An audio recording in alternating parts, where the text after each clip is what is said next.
Order, please. The Subcommittee on Supply will come to order. It is now 5:46 p.m. The Subcommittee is meeting to consider the estimates of the Department of Agriculture as outlined in Resolution E2. Resolved that a sum not exceeding $45,350,000 be granted to the Lieutenant Governor to defray expenses in respect of the Department of Agriculture pursuant to the estimate. I will now invite the Minister of Agriculture to make opening comments of up to 1 hour, and if they wish, introduce their staff to the committee. I recognize the Minister of Agriculture. Thank you, Mixed Chair. I'll introduce my staff joining me at the table here, Deputy Minister Loretta Robichaud and Michael Bryan from the Department of Finance, and joined, as you mentioned, by a number of staff as well. Thank you all for coming. So, thank you very much. I'm pleased to be here today to talk about the work the Department of Agriculture does and how we work with the agriculture sector. Agriculture is a vital part of life in Nova Scotia. It employs thousands of people across the province. It literally puts food on tables. And it drives our economies, especially in our rural communities. A healthy economy is key to achieving our government's top priority. We are focused on health care, and a strong economy helps us pay for our plan to fix it. Budget 2023 helps move our province forward, investing in health care and in many of the things that are important to Nova Scotians. We will do whatever it takes and invest in whatever it takes to fix health care and deliver the care that Nova Scotia families need and deserve. We've been making progress, but like many important endeavors, it takes time. Our government's focus on health is broad and recognizes the important role other areas of investment have on our health and well-being. Agriculture is one of those areas. It contributes to a healthy people who in turn fuel a healthy economy and healthy communities. Today, I'm pleased to update you on our department's progress and programs designed to support those outcomes. Let's start simply. What does the Department of Agriculture do? The basic mission statement type answer is the department helps support and grow agriculture and agri-food throughout the province. How is that done? Through carefully planned programs, services, and policies that we develop to help farming and food processing in rural and urban communities. To help them be more competitive, sustainable, profitable, and resilient. By working with farmers, community groups, and partners, we help increase the province's food supply and improve food self-sufficiency. Our department is also in the promotion business. We use marketing methods to connect Nova Scotians with our farmers and producers and to promote buying local food and beverage. Then there's the economic growth and sustainability of the agriculture and agri-food sector itself. We support that growth and sustainability through the programs we offer. Our aim is to help food and beverage producers, processors, and commodity associations so they can prosper. On top of all that, we oversee the province's agriculture legislation. That includes supply management, and we provide production, business development and financing, and credit counseling for agriculture. Let's look at what all of this looks like. Last year, Nova Scotia saw a 12% increase in farm cash receipts. That's an impressive $79 million increase. It brought the total to $752 million. About half of that is from Nova Scotia supply managed industries, including dairy, poultry, and eggs. Other major contributors last year included cannabis at $60 million, fresh blueberries at $51 million, cattle at $31 million, floriculture and nursery products and sod at $30 million, fresh field vegetables at $36 million, fresh apples, $25 million.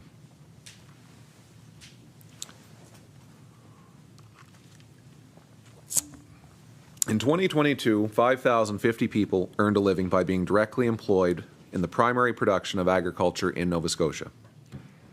These are hard-working people. I've met many of them in the past 18 months, on their farms and at their production facilities. Agricultural business like Millen's Farms, Scotian Gold, Melvin Farms, Maple Mist Farms, Rendell's Farm and Ikings, Eden Valley, Brookridge Farms, Soller's Gardens,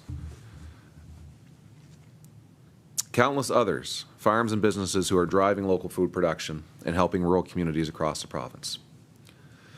People working long hours all over our province drive the agriculture economy that we all benefit from. Many more Nova Scotians are employed in agriculture-related services in the feed, farm machinery, and food distribution industries. And the jobs in agricultural research and agritech are attracting a new generation of young innovators who are passionate about the future of agriculture. We all want to see growth in the agriculture sector and to see new markets develop.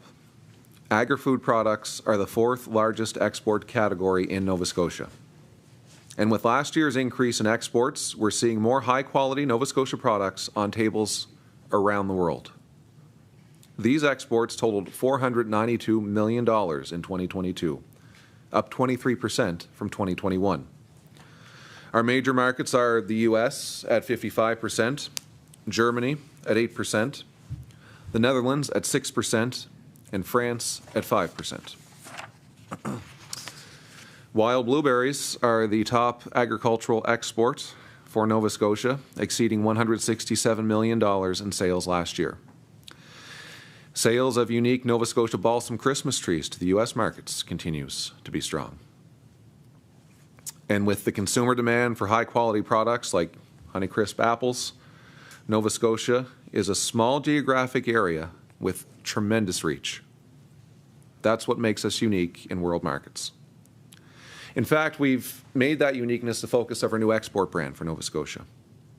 For the first time, producers have a brand that can distinguish Nova Scotia food and beverage products at international forums for agriculture and trade. The brand signals to the world Nova Scotia is a small place with big taste.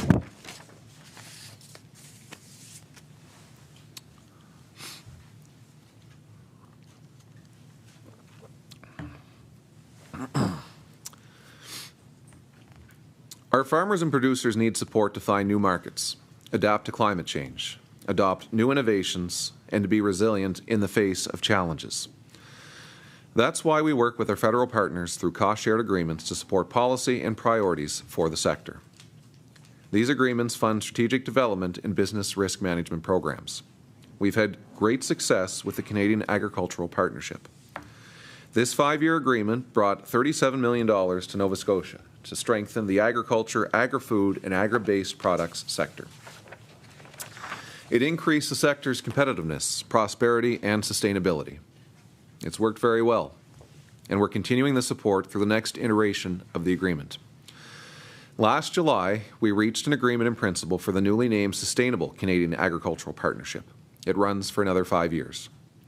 The new agreement means $9.25 million annually for Nova Scotia producers. That's a 25% increase from the last agreement, and it boosts our business risk management programs as well.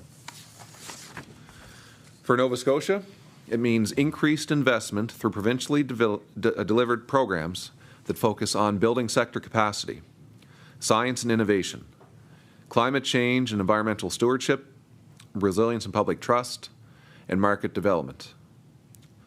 We'll be rolling out programming in early April. The programs will include funding for a new Resilient Agricultural Landscape Program, RALP. This program will support farmers as they build on their commitment to environmental stewardship. They can do this by adopting farm practices that respond to climate change and decrease greenhouse gas emissions.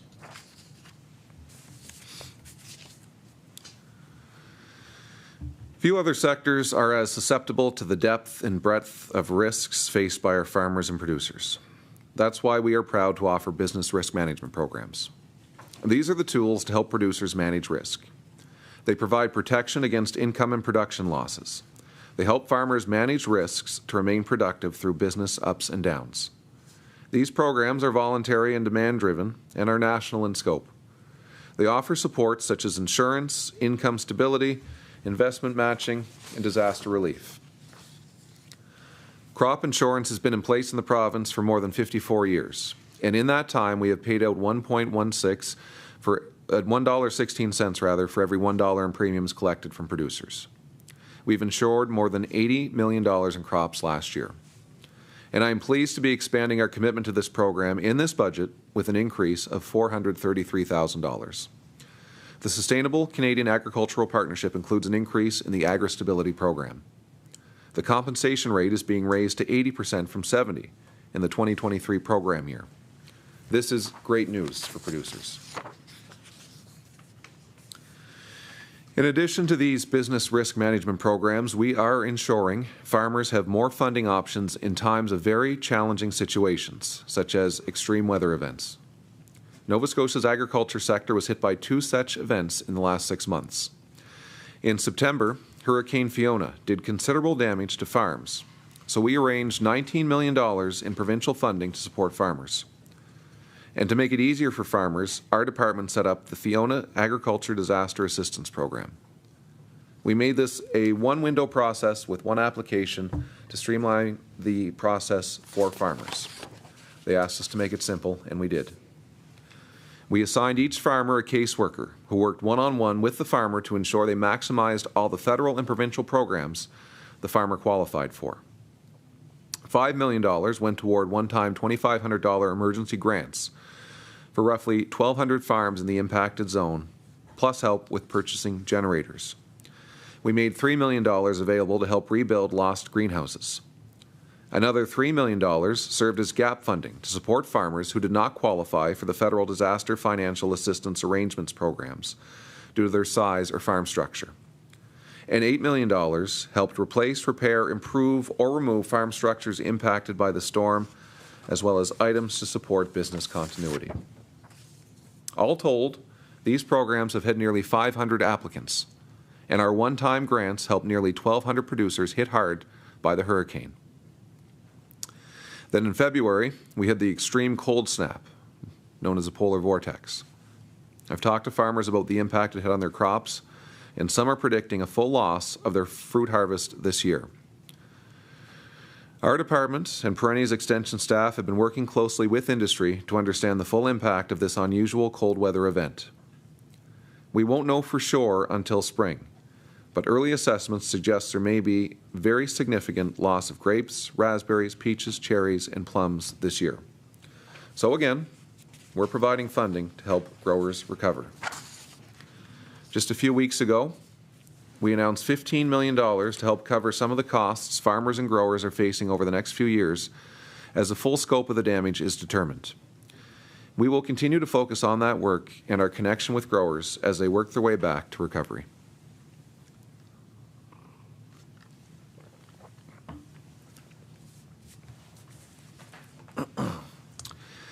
These extreme weather events are only going to increase as the impacts of climate change progress. So it is a top priority of our department to help build resiliency for the challenges ahead. We've worked with the Department of Environment and Climate Change to develop and fund climate change adaptation plans. We are working to protect the agricultural dikeland system, including climate change as a lens for departmental work and supporting industry in adapting to ways that support climate change mitigation. We're supporting the farmers and producers to become more energy efficient, which saves them money and reduces agriculture's electricity and fossil fuels footprint. We fund an on-site energy manager for agriculture at Efficiency Nova Scotia. This person helps farmers and producers determine which upgrades to make and how to secure funding to help make them. This year, we are also engaging a second energy manager to help with agricultural not-for-profits in a similar way. Since September 2017, there were 293 projects completed, more than $1.7 million in electricity saved per year, and more than $1.3 million in incentives provided directly to farmers. And there was a reduction of more than 6,700 tons of carbon dioxide per year. Another threat we're facing is avian influenza, sometimes referred to as bird flu. It's a contagious virus that can affect several species of birds. As of March 14th, there were 302 sites with cases in Canada, 75 with existing infections, and 227 that are no longer in outbreak status. To the best of our knowledge, more than 7 million birds in Canada have been affected. In the U.S., there are about 800 sites with more than 58 million birds affected. To date, the impacts here at home in our province have been contained to 5 small flock outbreaks and 1 commercial outbreak. We remain vigilant because an outbreak of avian influenza can be very serious and challenging. That's why we're working with Canada Food Inspection Agency and producers to contain the spread and help them get through this. That includes strong biosecurity practices to protect their birds and the food products they produce. Another challenge is rising costs. We're all feeling it in our everyday lives, and the agriculture sector is no exception. Fuel prices have hit historic highs.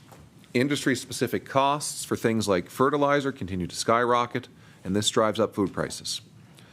Through the agreements I mentioned with our federal partners, plus other provincial programs, we are able to offer a lot of help.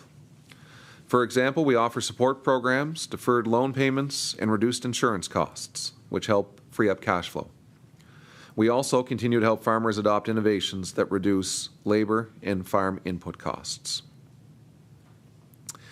I know the cost of food is on everyone's mind, and too many Nova Scotians are making tough choices as they struggle to pay all the bills and feed their families. The high cost of food is creating barriers to healthy eating, and that's counter to our priority of health care and healthy Nova Scotians. My department is supporting and encouraging local food consumption as a way of giving Nova Scotians more food choices, increasing access to food, and supporting our local farmers. My mandate is to ensure that by 2030, 20% of the money Nova Scotians spend on food will be spent on locally produced food.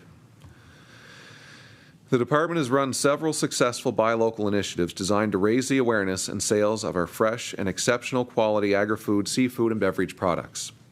At festivals and events throughout the past year, our local food products have been profiled and marketed.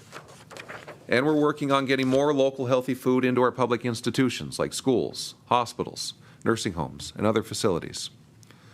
We have dedicated a staff person in the department to lead this work and facilitate relationships between producers and these types of institutions. We've also launched pilot programs in the institutional sector with nursing homes, schools, and judicial facilities. These pilot programs are showing us that when you collaborate on bringing local food options to the table, you can change buying habits and change the culture within our public institutions. Our initial pilot project was launched this past fall at Northwood, the continuing care home in Halifax. Purchasing of local food at Northwood increased to 21%. This work is evolving to support the Nova Scotia Loyal Initiative. We're also developing a food and beverage strategy to enhance awareness, improve access, and increase local production. There is a working group of 12 departments working on it. The group examined the policies and programs already in place, talked to key partners working on food initiatives, and came up with some proposed initiatives to kick things off.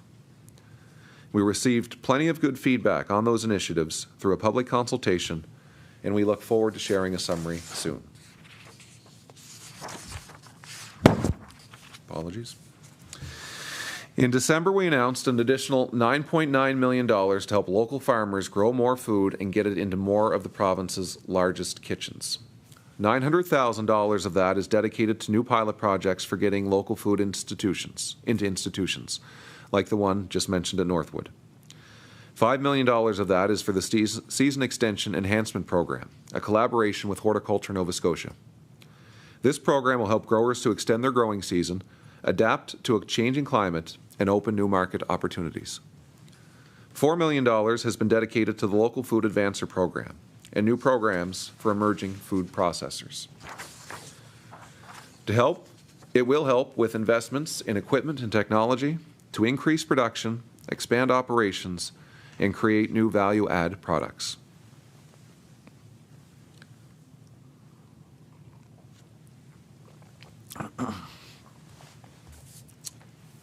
We have lots of products that are loved both domestically and in our export markets.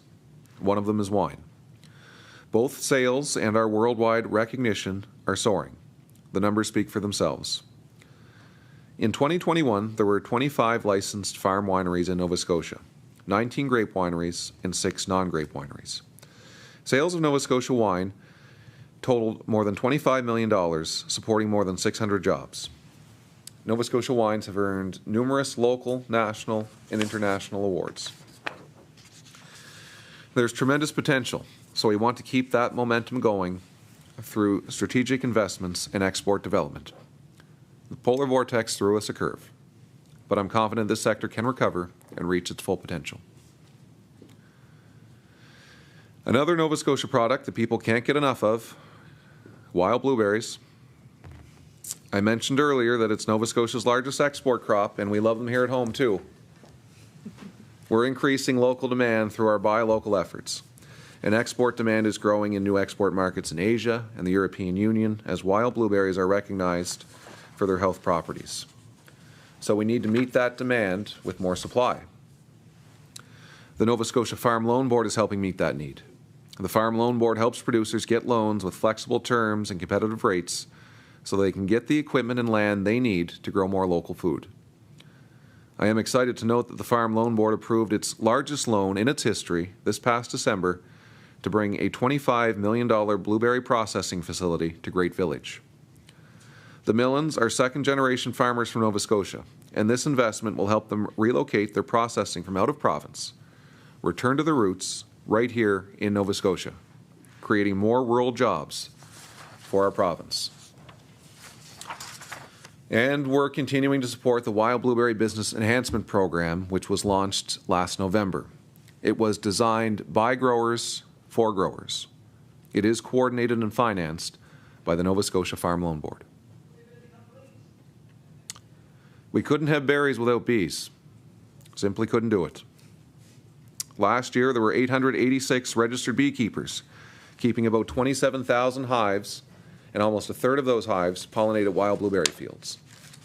The bee industry is responsible for millions in revenue from hive rentals, honey production, and value-added products, along with the value of the berry and fruit crops they pollinate.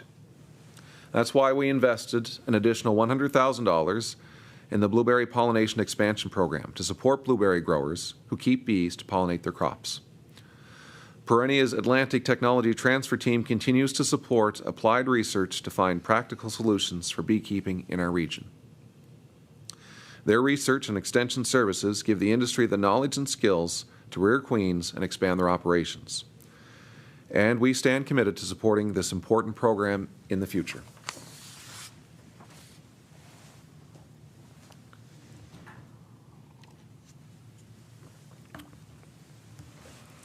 Research and innovation are constant in agriculture. They help our industry continuously adapt to the challenges it faces, and we support innovation in so many ways. For example, working in collaboration with Horticulture Nova Scotia and Perennia, we're piloting a long cane raspberry project. It's helping growers create a more sustainable and profitable way of farming. They can grow more berries with fewer costs, and now they can share that knowledge with others. Through our work with the Christmas Tree Council of Nova Scotia, we're supporting research into smart trees, the genetically screened and naturally selected seedlings that have superior traits such as improved needle retention, color, aroma, and shape. This is a $25 million sector that's seen outstanding export growth in the United States, with exports valued at $15 million. We're also promoting innovation with the maple producers of Nova Scotia. Our Technologies for Value-Added Agriculture program has helped commercial maple producers buy state-of-the-art equipment. It allows them to produce more syrup while consuming less industry. Going forward, programs like these will continue to drive our approach to innovation, help producers lower their cost of production, and create more local products for Nova Scotia and for export. On a variety of initiatives, our department is very fortunate to have an excellent partnership with the industry-led Nova Scotia Federation of Agriculture. The Federation is a strong voice, and we share in its vision for a prosperous and sustainable future for Nova Scotia farms and farmers. We are grateful to the Federation for all the support they've shown. We've worked together with the Federation on several activities, including promoting environmental farm plans, preparing for climate change, engaging farm safety, and looking after mental health for our farming community. Public trust has been a key focus for the department and the Federation. We continue to work closely with the Canadian Centre for Food Integrity to promote accurate information on agriculture issues to Nova Scotians.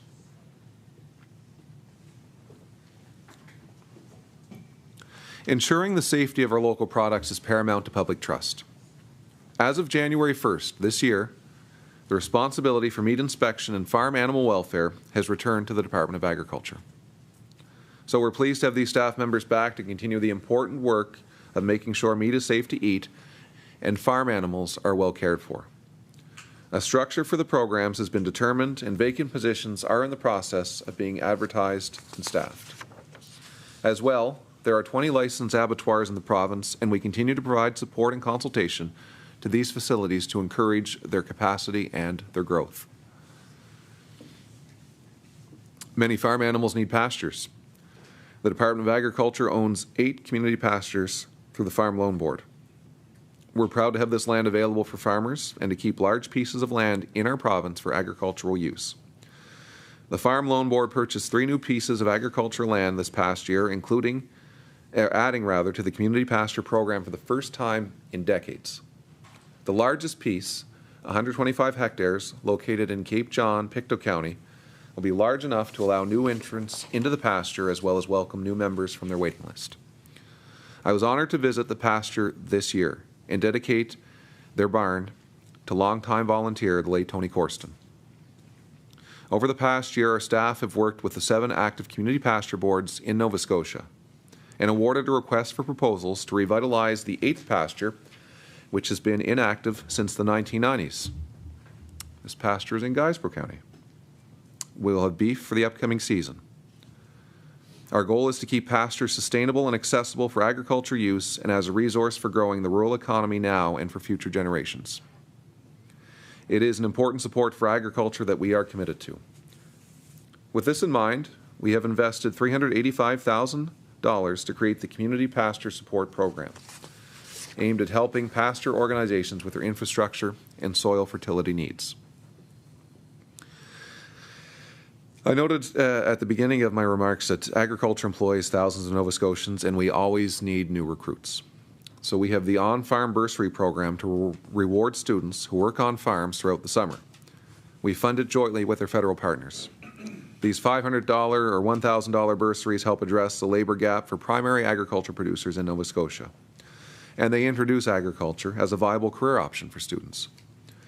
Dozens of grade 12 and post-secondary students have been awarded the bursary since the program started in 2019, with 180 farms participating.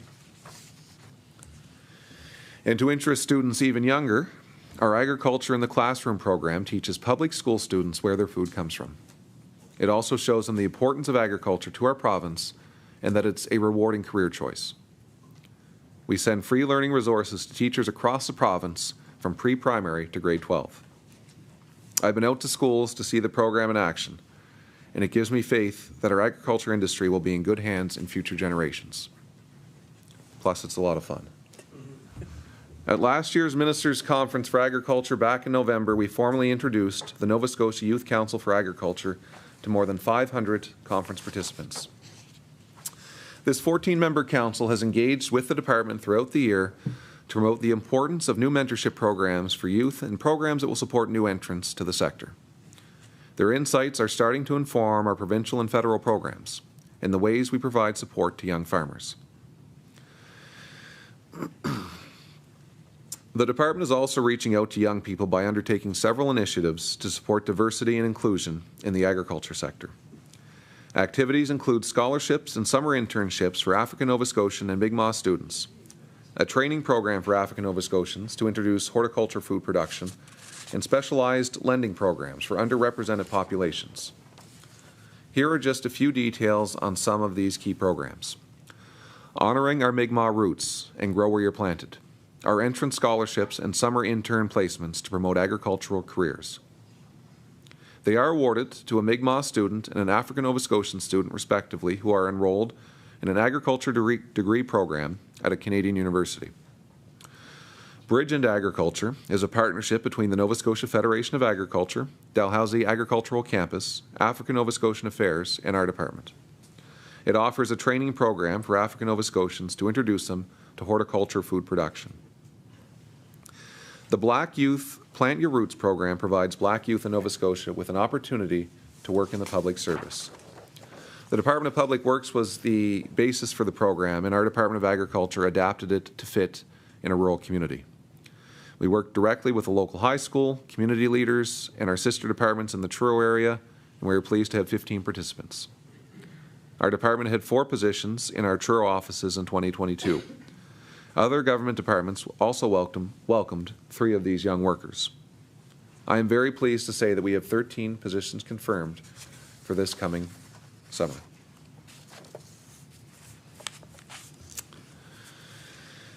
I feel like I've only just touched the tip of the iceberg of all that we're doing in the department in the agriculture industry. I could talk all day and not cover everything.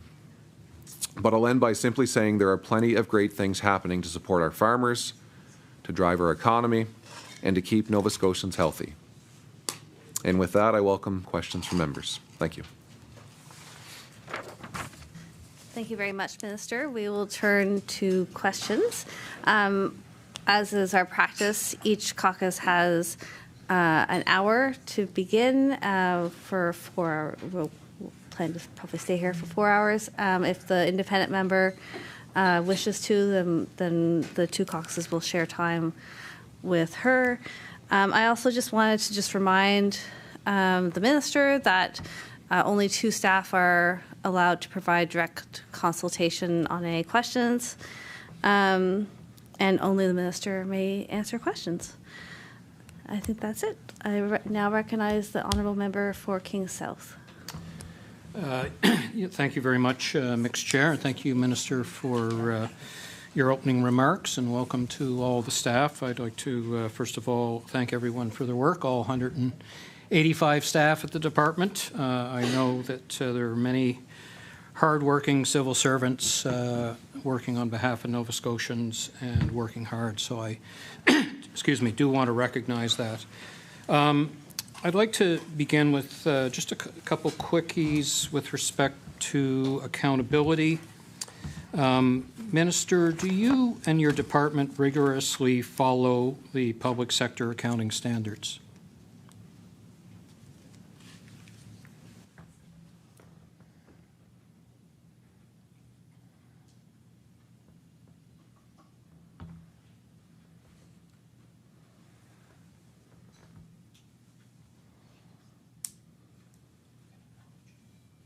Oh, sorry. I recognize the Honourable Minister of Agriculture. Thank you, and thank you for the question. Yes, we follow all those accounting standards. I recognize the Honourable Member for Kings South. Great, thank you. And does the Minister and his staff discuss any questions they might have in complying with the public sector accounting standards with the Auditor General?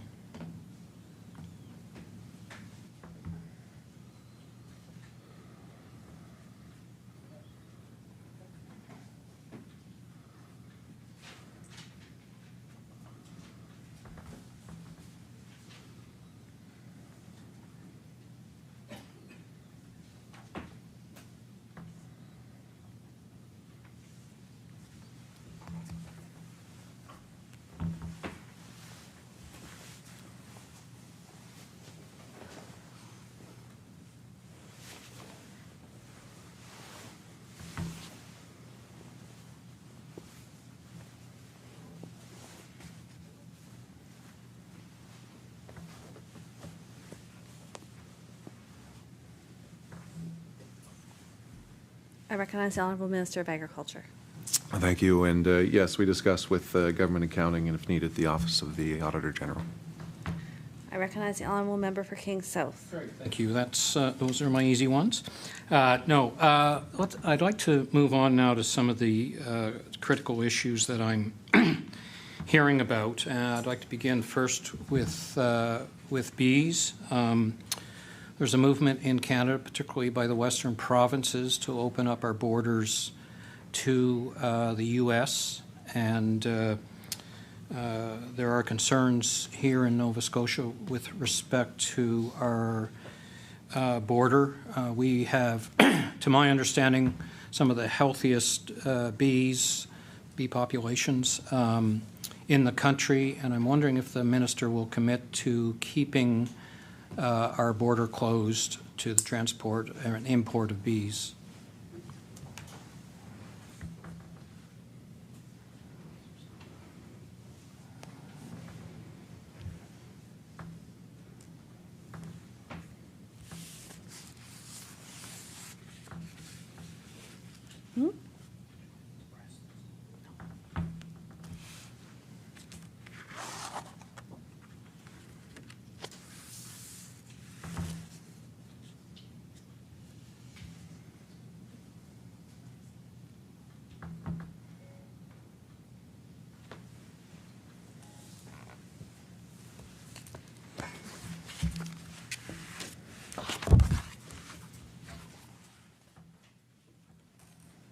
I recognize the Honourable Minister of Agriculture.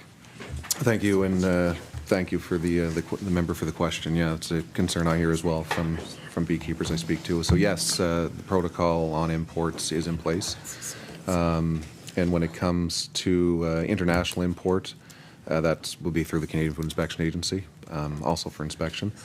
But yeah, we have one of the strictest bee protocols in place: 100% inspection of imported bees and equipment. I recognize the honourable member for King South. So just to be very clear, crystal clear here, you will continue to keep the border closed.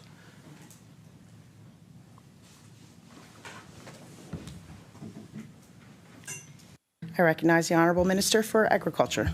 Thank you, Madam Chair, and through you to the member to be crystal clear, yes. I recognize the honourable member for King South. Thank you, Madam Chair. I'd like to move now on to local food. It's a critical element in your mandate letter.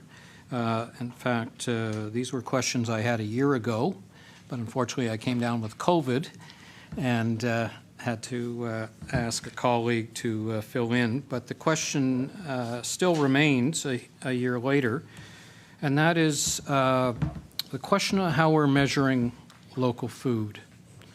My understanding, this is a particular challenge that has evaded us in government for quite some time, and with a target to increase local food to a specific number, how are we going to measure local food? I notice in your business plan that you are still looking for a method to measure Nova Scotia local food. So I'm wondering if you can give us some insight into whether you have cracked that difficult problem or with respect to how we are going to measure and account for local food.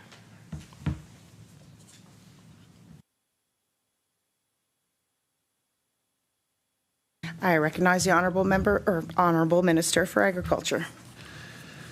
Thank you, Madam Chair, and thanks to the member for the important question. The Canadian Agri-Food Foresight Institute was hired in September to implement an economic data analysis project and create a modeling tool surrounding local food purchases. The project has included a scan of all existing data on local food consumption and a survey of Nova Scotia producers, retail outlets, and more than 500 Nova Scotia consumers. The Canadian Agri-Food Foresight Institute's preliminary findings are now being prepared in a draft report that will highlight the baseline local spend on local agriculture, seafood, and beverage products. Project activities will continue throughout 2023 to test that baseline model that has been created and to continue measuring the level of local food consumption. I recognize the honourable member for King South. Excuse me, thank you. Going to go through some water here. Excuse me. So what I understand, one of the challenges with respect to measuring of local food is that the large retailers are disinterested in contributing to sharing their data. And if the two large major grocery store retailers are not interested in sharing data, how confident are you that we can actually measure the amount of local food consumption?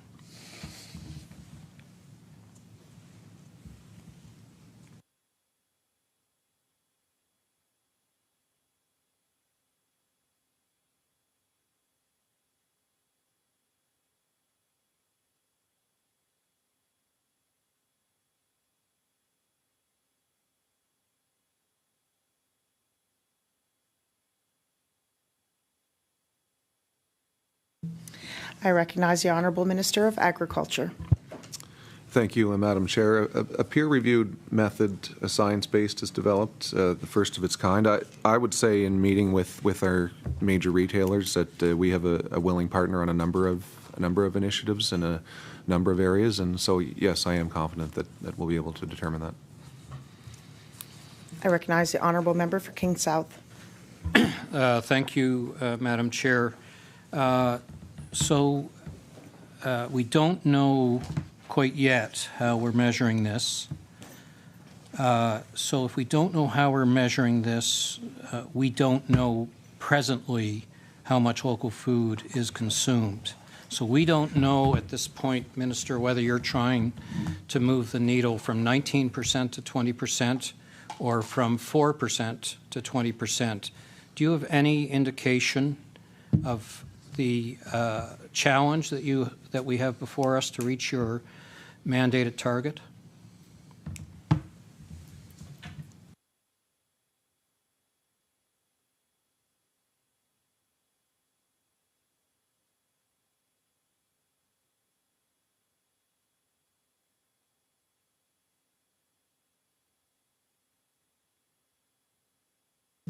I recognize the Honourable Minister for Agriculture. Thank you, Madam Chair, and I would say that we know exactly how we're measuring. The consultant developed the method, and we will be able to use it year after year. In terms of the lift or where we need to be, the 20% by 2030, I view that as a floor rather than a ceiling. So if it is 17, 18%, and we get to 22% in 2025, then let's keep going higher. I recognize the Honourable Member for King South. Thank you, and I agree with the Minister if we can go higher from a number that has been put out there in your mandate letter, but I'm a little confused with your comment that you say that we know exactly where we are with local food consumption. Can you share that number with us?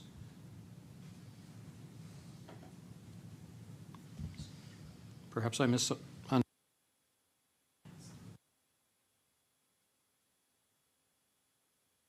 I recognize the Honourable Minister for Agriculture. Yeah, to clarify, I believe I said we know exactly how we're measuring. Like we know the model, the yeah. And as soon as we have that number, we'll be sharing it. I recognize the Honourable Member for King South. Terrific, Minister. Thank you. And then you'll know the challenge you've got before you.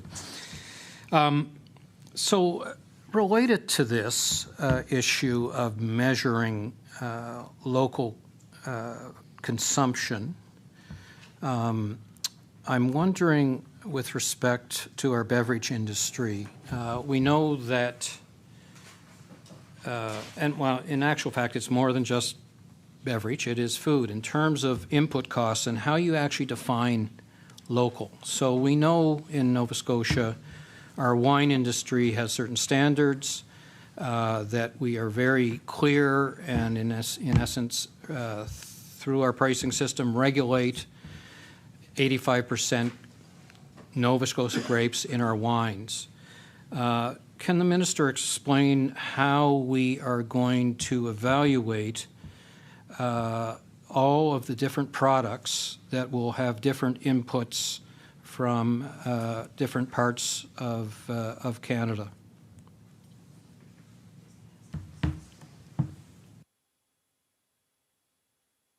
I recognize the Honourable Minister of Agriculture. Thank you, Madam Chair. And if I could just clarify, is the member referring specifically to wine? I recognize the Honourable Member for King South.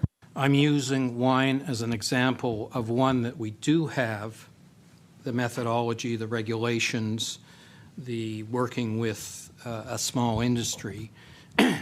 So the question, you know, if I was wanting to start a business up and sell Nova Scotia beer, but I bring the beer in from Ontario and I brand it as Nova Scotian, how will there be accountability to, and I could do that with potatoes. I can bag them and say, packed in Nova Scotia. Where is the accountability going to be, or the tools necessary to ensure that there is transparency with respect to the inputs to a Nova Scotia beverage or a Nova Scotia product?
I recognize the Honourable Minister for Agriculture.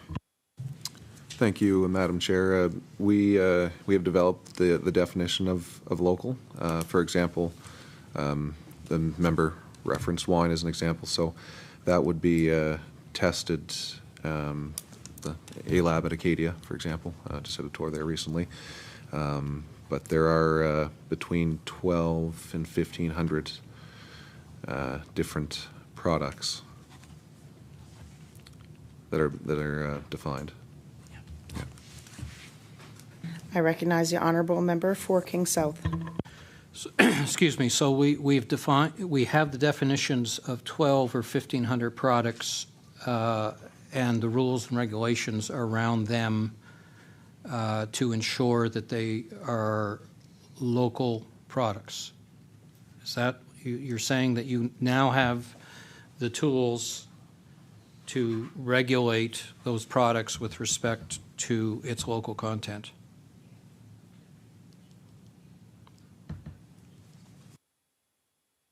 I recognize the Honourable Minister for Agriculture.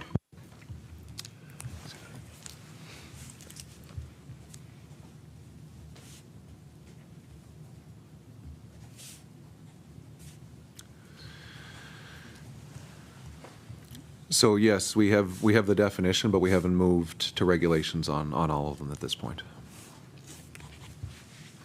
I recognize the Honourable Member for King South.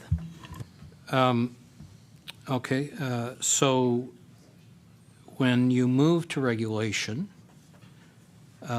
presumably at this point there is no accountability to that or tools that government can use if someone is misrepresenting their local content. Currently it is not regulated, but your intentions are to have the enforcement ability on 12 to 1,500 products to actually monitor and enforce the local content.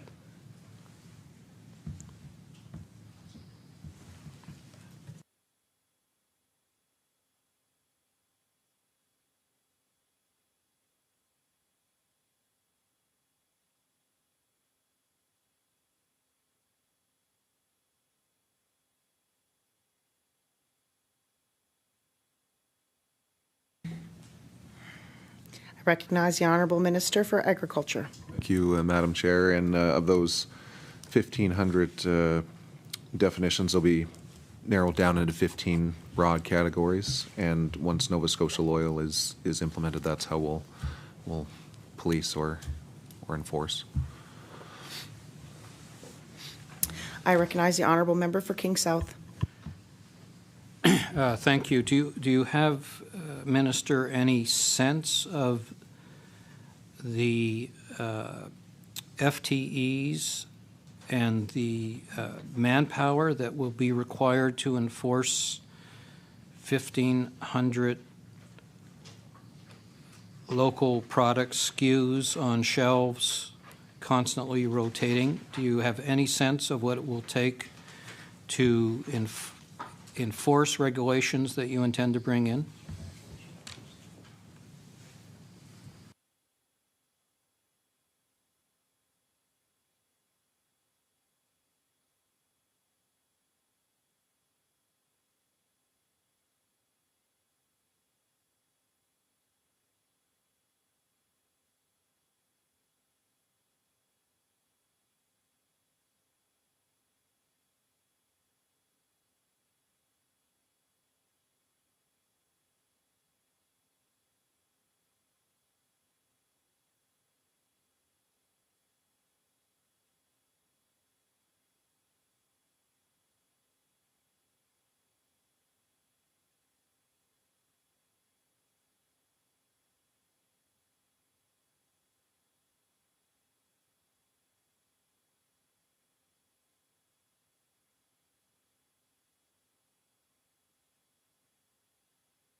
I recognize the Honourable Minister for Agriculture. Thank you, Madam Chair. We have not identified all of our strategic partners yet, but many are collaborating with us now who helped in the development of the definitions. I recognize the Honourable Member for King South.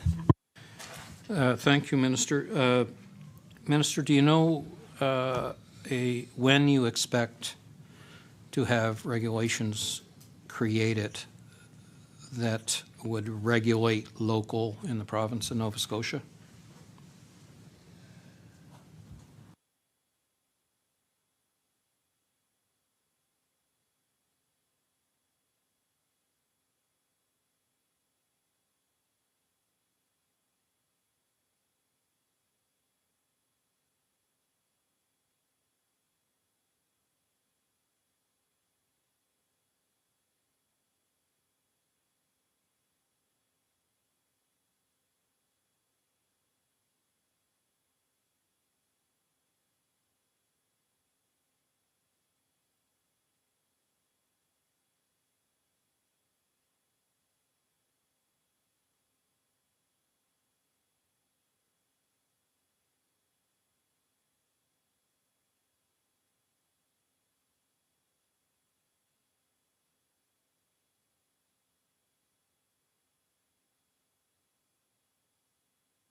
I recognize the Honourable Minister for Agriculture. Thank you, Madam Chair, and we are working with the Department of Economic Development in partnership with Nova Scotia Loyal, and they are the lead. So I would leave it to them to comment on the timing of the program, but we are using Nova Scotia Loyal as a marketing tool, not as a regulatory tool, I guess I would say.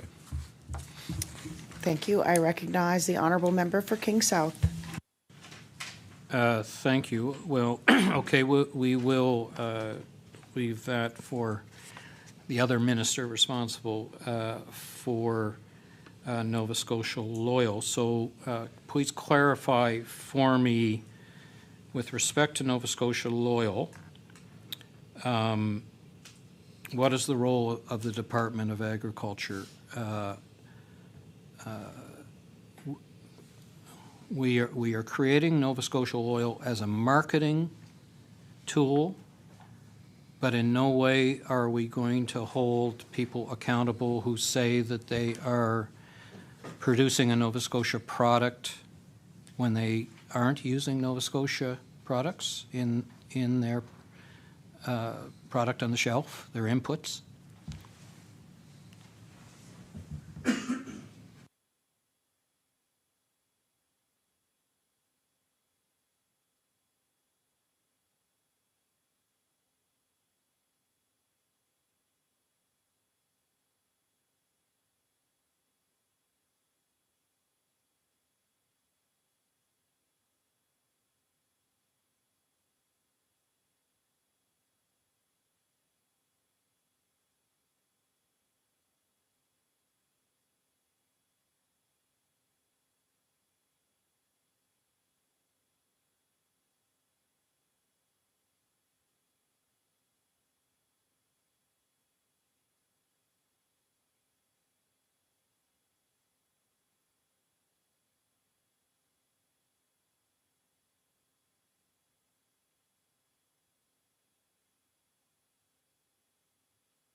I recognize the honourable minister for Agriculture.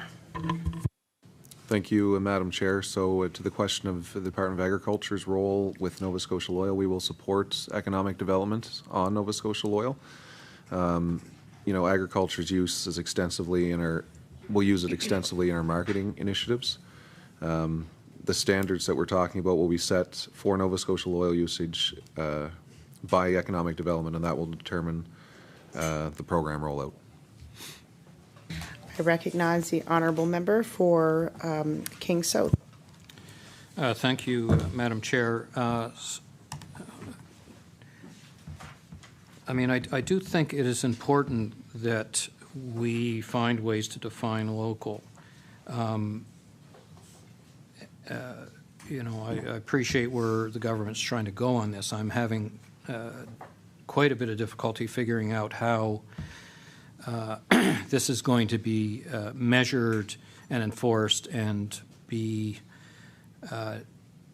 real numbers. So, I mean, when we have business people investing millions of dollars to create Nova Scotian products, Am I correct that right now it's a bit of the Wild West, that if, in my example, I opened up a Nova Scotia beer company and brought in the beer from Ontario and put a schooner on it, am I correct, Minister, that there is nothing government can do in terms of the accountability and the protection to the public of thinking that they are buying my Nova Scotia beer?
I recognize the Honorable Minister for Agriculture.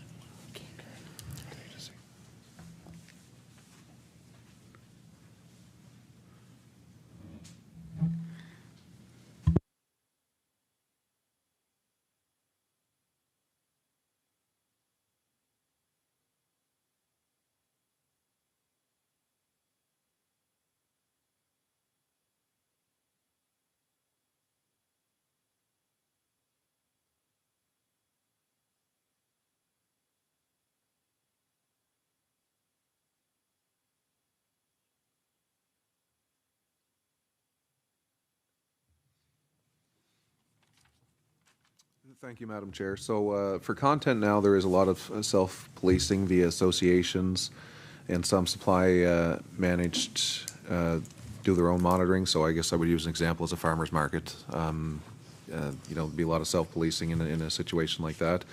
But again, I would come back to the fact that Nova Scotia Loyal is intended to be used as a marketing tool. So when it comes to questions about how regulations are developed or how that's monitored, I would again defer that to economic development, as they're the lead for Nova Scotia Loyal.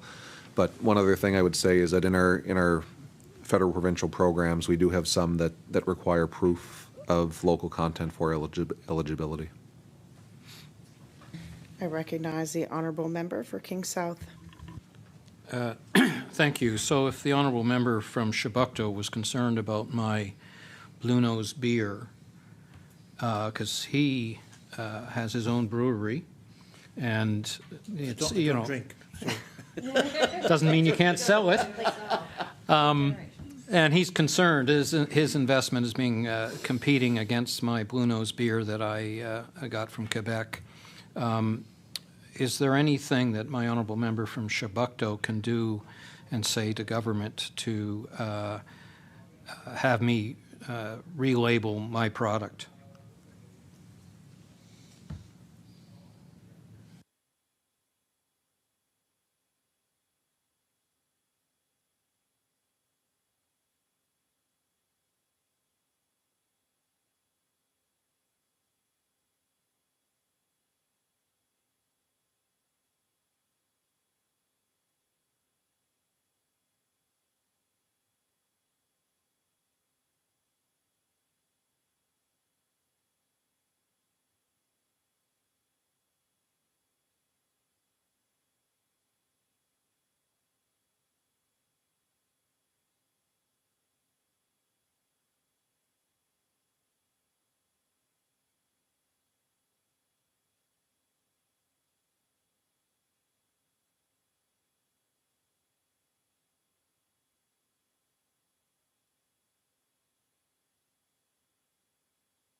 I recognize the honourable minister for Agriculture. Thank you, Madam Chair, and for that particular example, for the member for Halifax Chebucto, I would defer him to the Minister of Finance, as he's responsible for the Liquor Control Act. I recognize the honourable member for King South. Thank you, Madam Chair. Minister, can you share with us how much money the Department of Agriculture has spent in this past year on this issue of defining local, and how much is in the budget for next year that you'll be spending on these activities?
I recognize the Minister of Agriculture.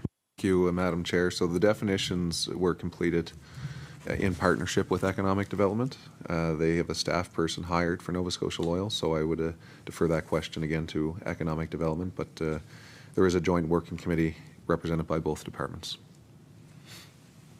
I recognize the Honourable Member for King South.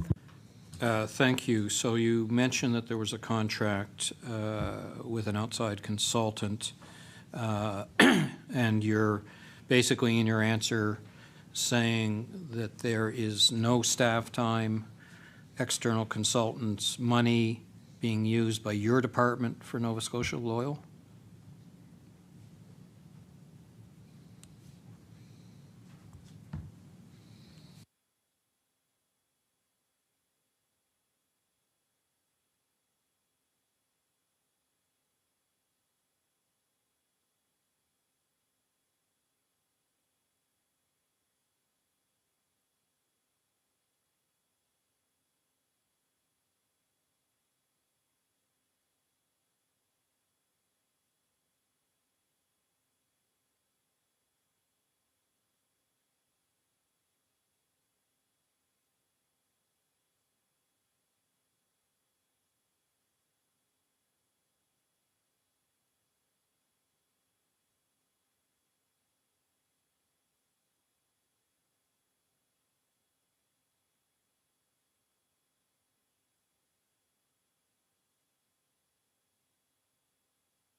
I recognize the Honourable Minister for Agriculture.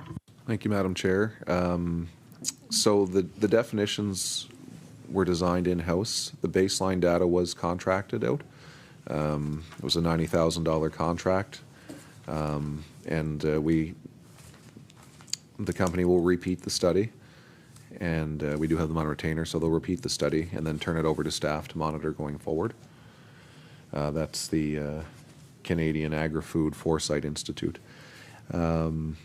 As well, we do have $450,000 with Perennia to help develop buy local initiatives, and $125,000 invested in institutional procurement pilots. That includes one full-time FTE. I recognize the honourable member for King South. Okay, I could try and figure out last year versus this year, but anyway, that gives us, excuse me, at least a sense of what is being spent. I'd like to move on to the polar vortex support, and clearly thank you to you and your staff for stepping up to support our fruit growers and grape growers. Minister, how was the $15 million arrived at?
I recognize the honourable minister for Agriculture.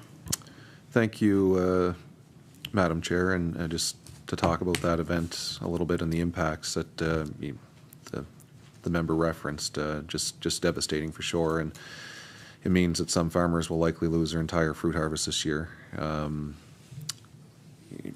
Minus 25 degrees in the morning of February 4th, even colder wind chills, and some assessments are indicating severe impacts of up to 100% loss for the 2023 crop seasons. I mentioned them in my opening remarks: grapes, raspberries, peaches, cherries, and plums.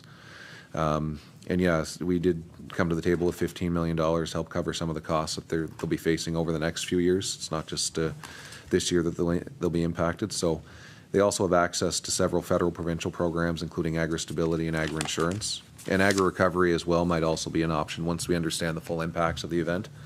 But that might be sometime this summer at the earliest. But I guess directly to the question of how that $15 million was arrived at, there was a lot of work with different partners, grape growers of Nova Scotia, our federal partners with Agriculture and Agri-Food Canada, in Kentville, the Kentville Research Station.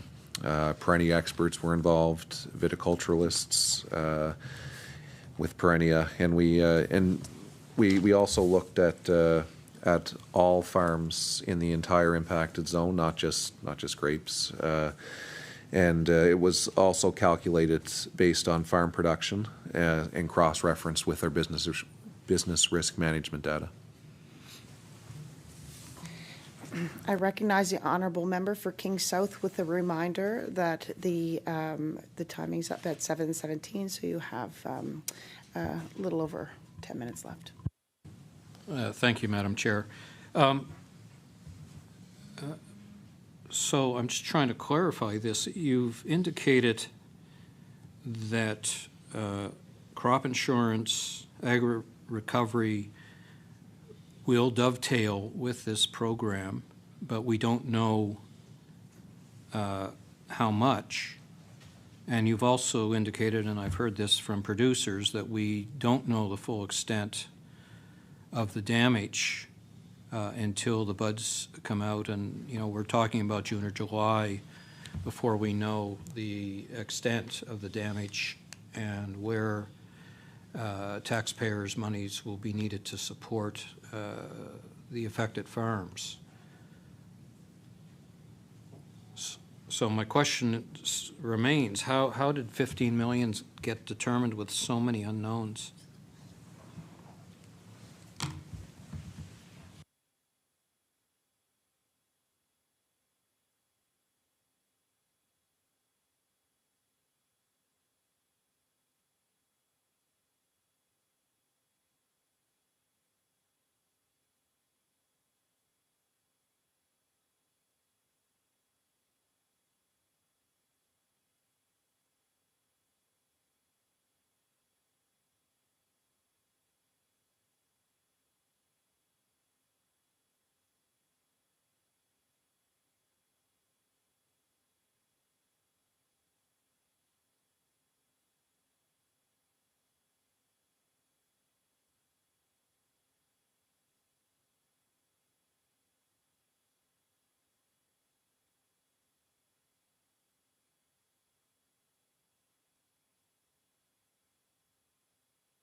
I recognize the Honourable Minister of Agriculture.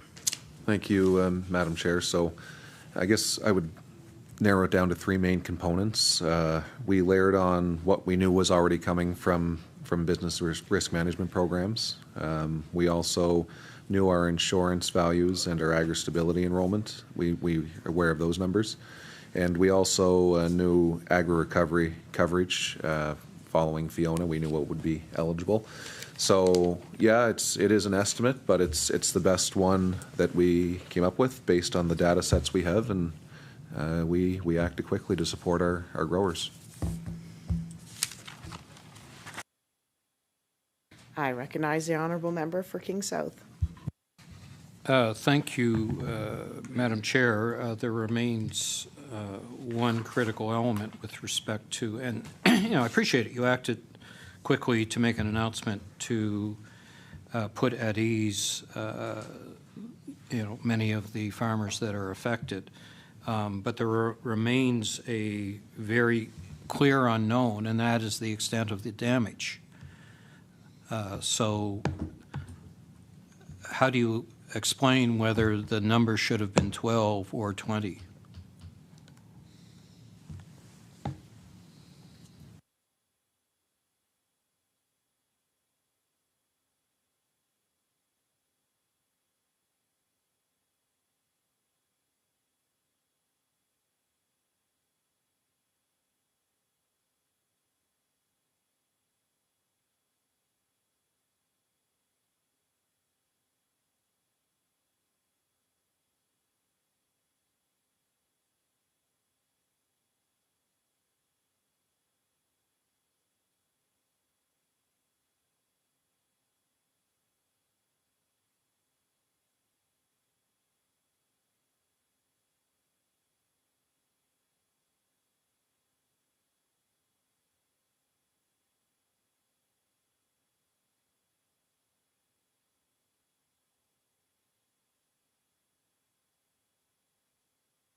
I recognize the Honourable Minister of Agriculture. Thank you, Madam Chair. So, again, with the three main aspects I just laid out, we are very confident that $15 million will address any of those gaps that remain after those three factors. I recognize the honourable member for King South with a reminder that he has 1 minute and 45 seconds left. Minister, the emerging wine region policy ends soon. Where in this budget can I find the value of a replacement program?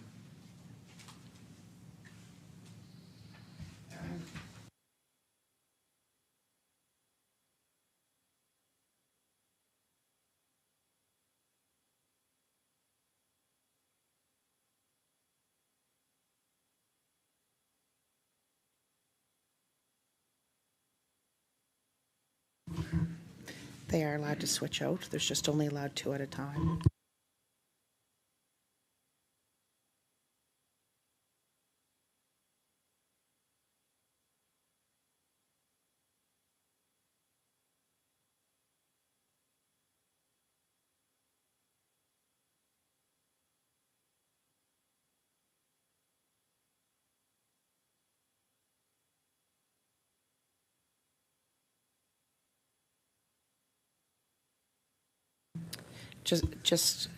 Don't mind us. Just to restate, I asked the clerk, and employees are allowed to switch out. You're just only allowed to have information from 2 at a time and have 2 beside you at all times.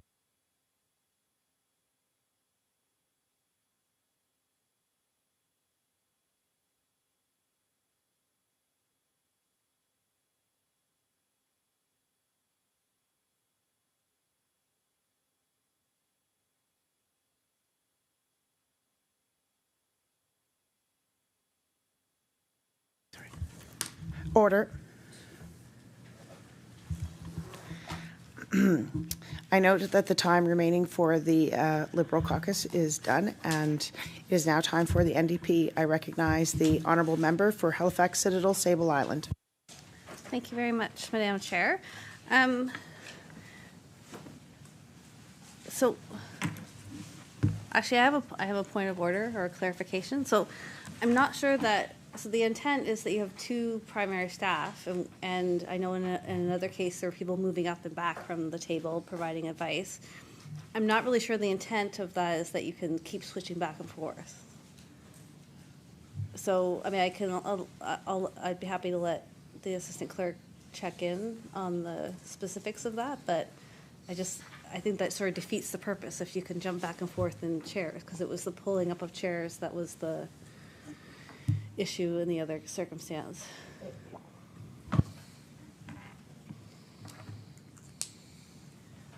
I will take that under advisement, and we will confirm the rule for you. Okay. I recognize the honourable member for Halifax Citadel, Sable Island. So maybe what I'll do is continue on from my colleagues' questioning around emergency response, and certainly, you know, I've heard really positive things in terms of the response to Hurricane Fiona and the rapid and respectful response.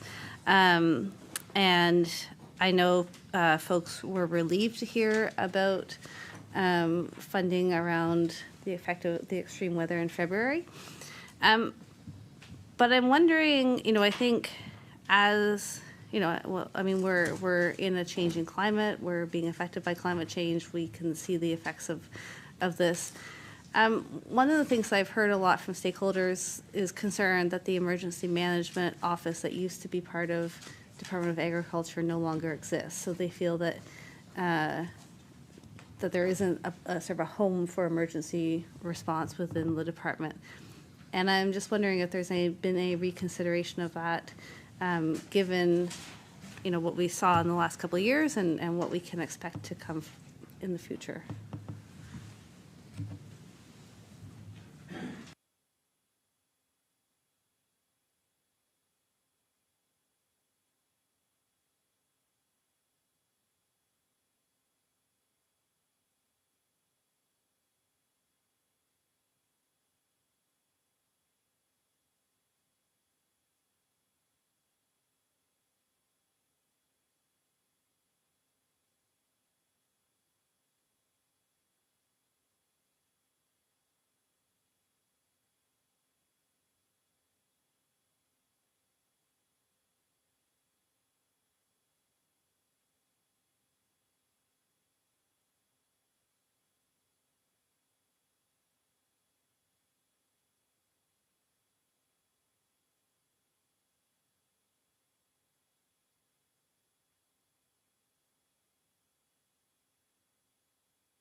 While they're working on the question, I can confirm that the information I gave you was correct. Support staff of ministers, 62 FB, a minister appearing before the Committee of the Whole on supply or demand, or the Subcommittee on supply during the consideration by the committee or subcommittee, as the case may be of the minister's estimates, may have one or two support staff seated with the minister, but all questions shall be directed to and answered by the minister. So it says nothing in here about switching out staff. It's only that he's allowed to have two at one time.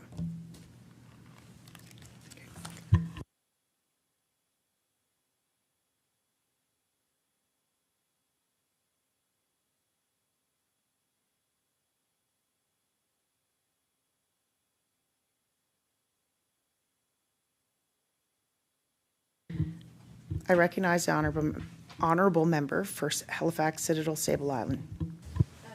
So just while you're deliberating, I mean, I think that doesn't match with what was brought up by the clerk previously in the meetings of the subcommittee this year, so that that sort of moving back and forth wasn't allowed. So I know this, I understand the rule book doesn't speak to it, but I think overall there should be a clarification, just so we know what we're. It was confirmed by both clerks. Okay. So what's not allowed is for a minister's staff to turn around and speak to any of the staff behind them. They are allowed to switch out, but the minister is allowed to have one or two staff members beside him at all times. Okay. And for clarification, he needs to answer the questions. So I recognize the Honourable Minister for Agriculture. Thank you, Madam Chair, and through you to the member.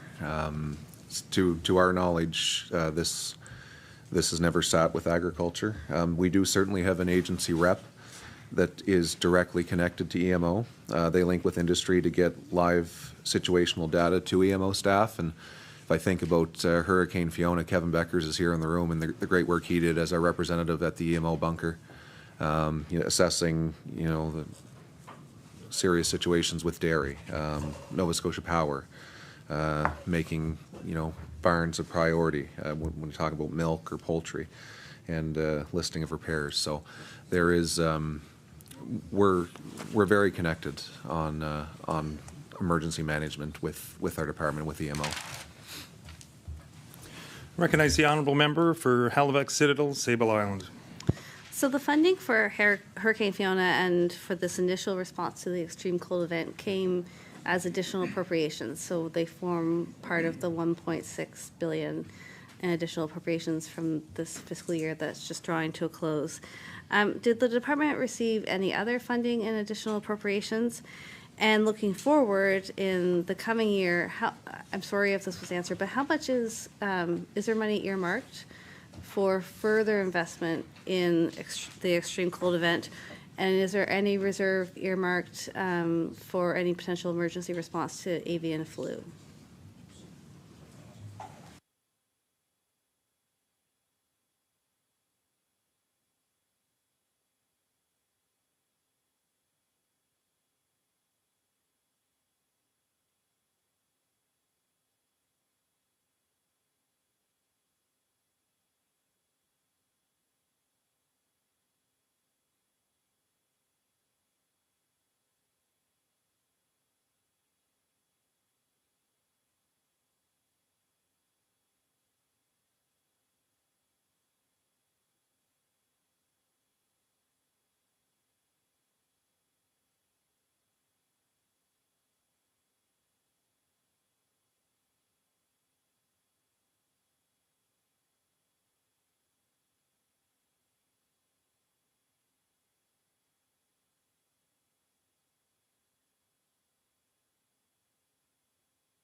I recognize the Honourable Minister of Agriculture. Thank you, Mr. Chair. Yes, we were able to invest extra money this year to help farmers recover from extreme weather events and pursue our goals for local food. We provided $34 million to help the sector recover from Hurricane Fiona in September and the polar vortex in February. We also invested $9.9 million in programming to help increase local food production and purchases at schools, hospitals, correctional facilities, and post-secondary institutions. With respect to Hurricane Fiona specifically, the department was allocated $19 million, $5 million for a one-time emergency grant of $2,500 for approximately 1,200 farms in the impacted zone, plus assistance for impacted farms to purchase generators. There's also $3 million to assist the industry in rebuilding lost greenhouses. There was $3 million in gap funding to support farmers who did not qualify for the Federal Disaster Financial Assistance Arrangements, DFAA, program due to their size or farm structure. And there was also $8 million to assist producers replace, repair, improve, or remove farm structures impacted by Hurricane Fiona, as well as items to support business continuity. With respect to the polar vortex, when those extreme low temperatures hit on February 4th, throughout the province, affecting the horticulture fruit crop, including the Nova Scotia's grape-producing regions. To assist grape and soft fruit growers, the department was allocated $15 million to address business continuity, replanting, and climate change mitigation needs. The department was also allocated $9.9 million to assist with increasing local food production. As I referenced earlier, $5 million to address season extension and climate change, $4 million for advancement of value-added food processing, including $2 million for a large-scale local food advancer and abattoir emergency efficiency program, and $2 million to assist smaller-scale emerging producers, and $900,000 to increase local food in our institutions in the province. The rest of her question. And I'll just add that AI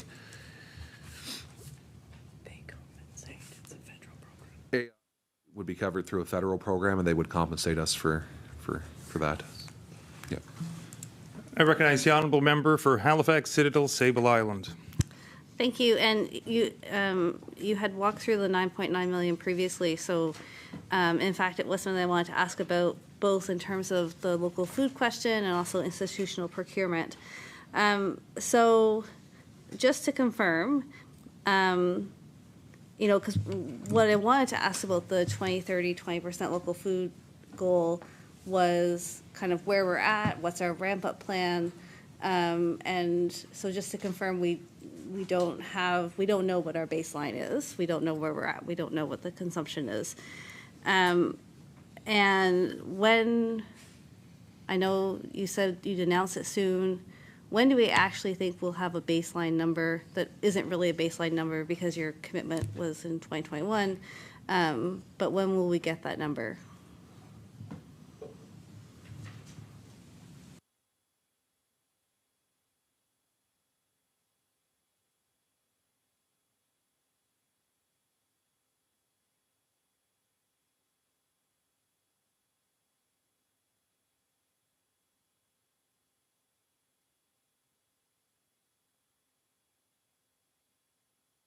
I recognize the Honourable Minister of Agriculture.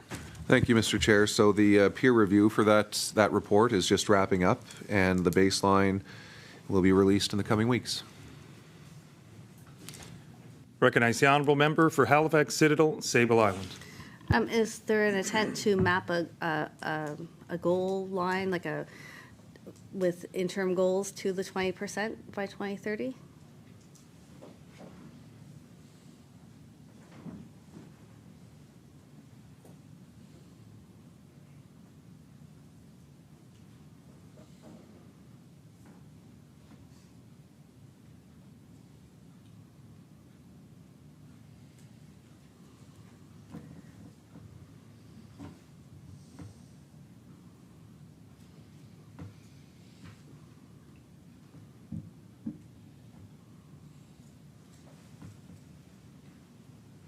Recognize the Honourable Minister for Agriculture. Thank you, Mr. Chair. Once we have the data, the baseline data, we will evaluate the goal going forward to 2030. Recognize the honourable member for Halifax Citadel Sable Island. The program with Northwood has been held up as an example of institutional procurement of local foods. How much was allocated last year for that program? How much is allocated in the coming year? And how, it was a pilot, so how was it evaluated?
I recognize the honourable Minister of Agriculture. Thank you, Mr. Chair, and we talk about the 20% goal of all money spent on food in this province to be for local food by 2030, and one of the key ways is institutional procurement. So that's one of the important ways that we can help reach that goal, getting healthy local food into our institutions, and we're working with all of government really on that, whether it's health,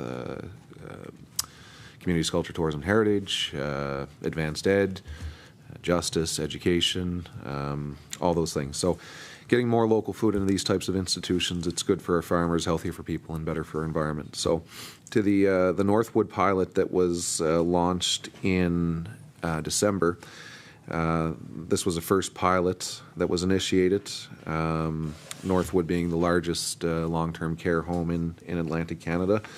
It resulted in Northwood producing more than 21% of their food from local sources.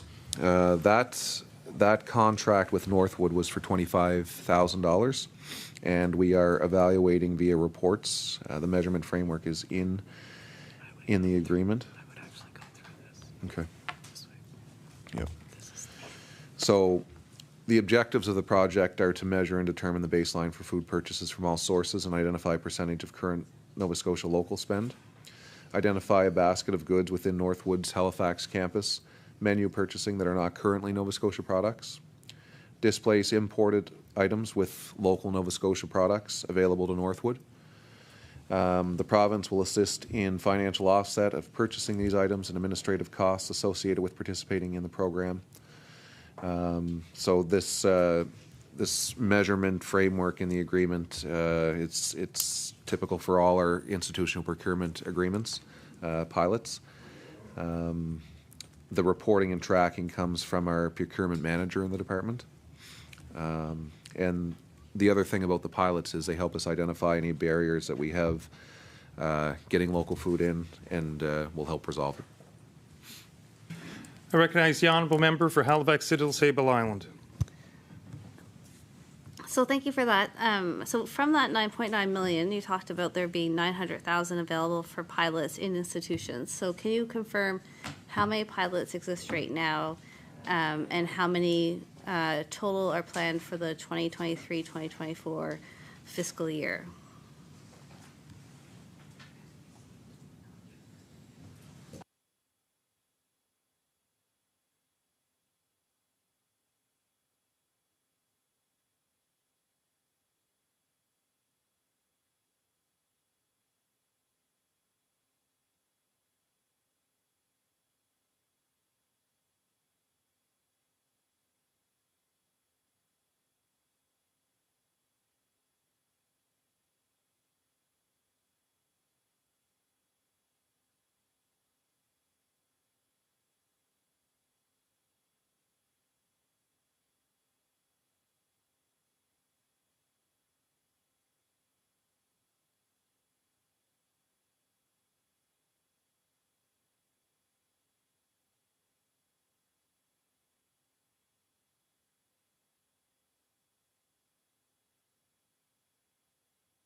I recognize the Honourable Minister of Agriculture.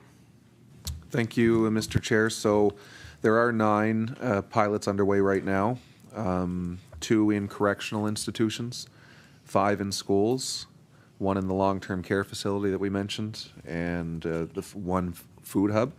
For 23-24, we have 2 more for food hubs and 2 for school zones, so RCEs that would encompass a lot of schools. I recognize the Honourable Member for Halifax, Citadel, Sable Island.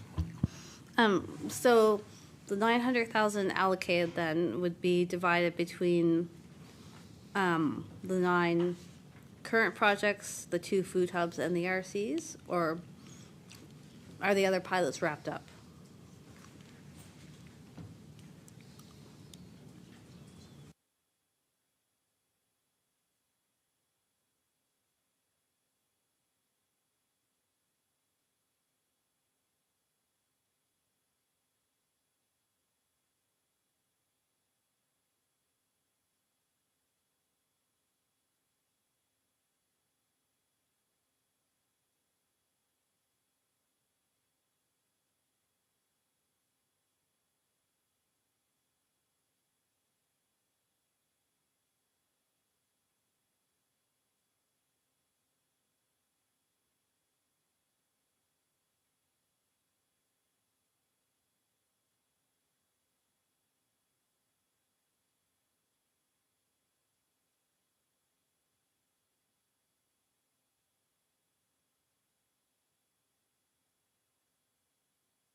I recognize the Honourable Minister for Agriculture. Thank you, Mr. Chair. So the money for these pilots wouldn't necessarily be divided evenly. It'd be divided by the institution type and their identified need. As of now, we don't have any wrapped up at this point, but Northwood will be the first. Recognize the honourable member for Halifax, Siddle, Sable Island. I'm wondering if you can tell me about the pilots in schools. So you have 5 in schools, and you're changing the approach this coming year for to be 2 regional education centres. Can you tell me a bit about what the school pilots were, why the change in approach, and how they were evaluated, I guess, the first 5 projects?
I recognize the honourable Minister of Agriculture.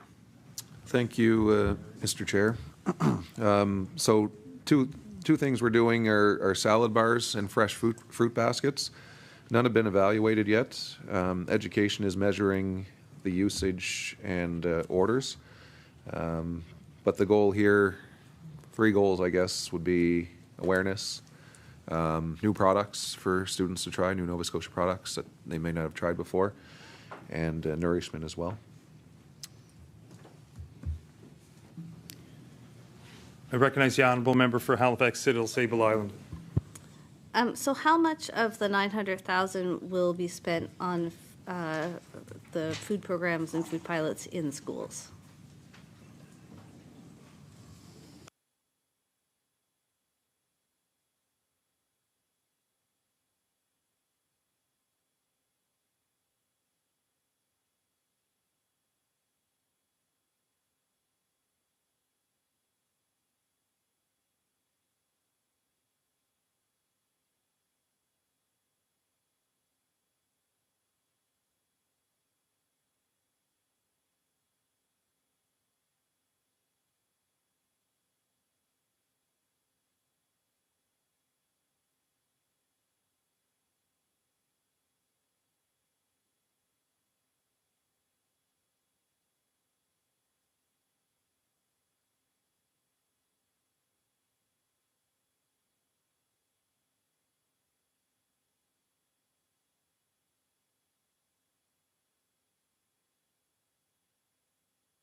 I recognize the Honourable Minister of Agriculture. Thank you, Mr. Chair. So these are for student lunches, and one of the barriers is the actual infrastructure for the salad bars. So there's $300,000 toward that, and $100,000 for fresh fruit. And if the member would like a more detailed breakdown, we can get that for sure. I recognize the Honourable Member for Halifax Citadel, Sable Island. So, yes, I think that would be great to have that tabled. And maybe I'll ask a follow-up question, and then continue on. So I do want to ask about the school lunch program and what the Department of Agriculture's involvement has been in discussions around the school lunch program. And part of that, I'm curious about this. So the pilots aren't done yet, but there seems to be a commitment to this idea of salad bars. And so I guess I'm wondering how and why we got to salad bars as the pilots, and is that the contribution the Department of Agriculture will make as part of the school food program? But what's the, sort of why have we locked into salad bars as opposed to providing different types of infrastructure?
I recognize the Honourable Minister of Agriculture. Thank you, Mr. Chair. So questions on the school food program, I would defer to my colleague, the Minister of Education. But if I could speak to the salad bars specifically, that was the department working on an initiative with schools on institutional procurement to increase healthy food, and salad bars are one way to do that. Healthy local food salad bar. And Education just partnered with us to deliver that, and their contribution was $100,000. I recognize the Honourable Member for Halifax Citadel, Sable Island. So has the Department of Agriculture been involved in discussions about a school food program? I understand the lead is the Minister of Education, but how is the department involved?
I recognize the Honourable Minister of Agriculture.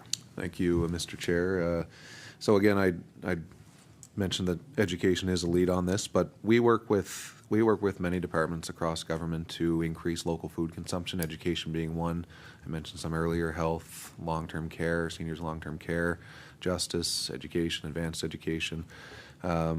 So in terms of this, we have a cross-department team, a departmental team, and they met on school food yesterday. But again, education is a lead there. And I did write my federal counterpart, Minister Bibeau, with Agriculture and Agri-Food Canada to support educational pilots for Nova Scotia and to coordinate all food-related initiatives across the province. I recognize the Honourable Member for Halifax Citadel Sable Island.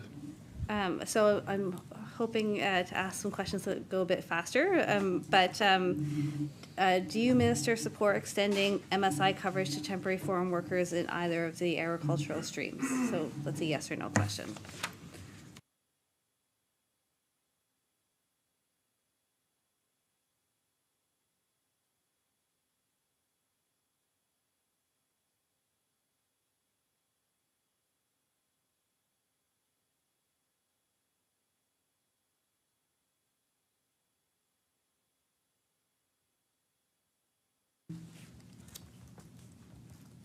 I recognize the Honourable Minister of Agriculture. Thank you, Mr. Chair. That question would be for health.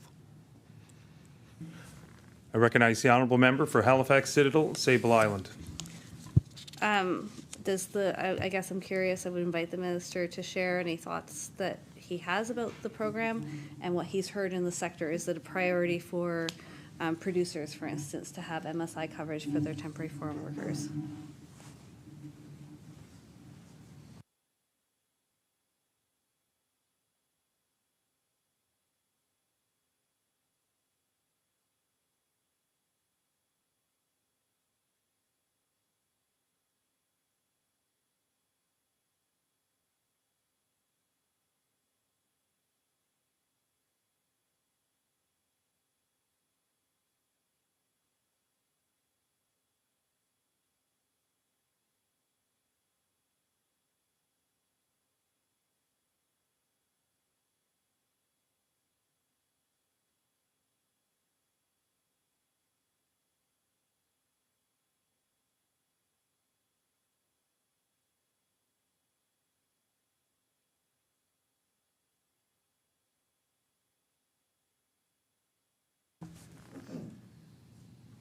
Recognize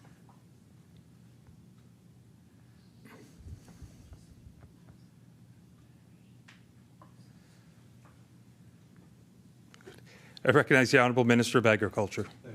Thank you, Mr. Chair. So the Nova Scotia Federation of Agriculture as a lobby group is working with the federal government and health. Certainly recognize the importance of temporary foreign workers, something I hear often, all the time. But we have passed on that NSFA request to the Department of Health. Recognize the Honourable Member for Halifax, Citadel, Sable Island. Also thinking about consultation with other government departments and collaboration. Does the department have discussions with the Office of Addictions and Mental Health around, on one hand, growing industries and producers in terms of cannabis and wine, for example, and any implications for addictions and mental health in the province? So the question, just to clarify, is are there discussions between the two departments?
I recognize the Honourable Minister of Agriculture.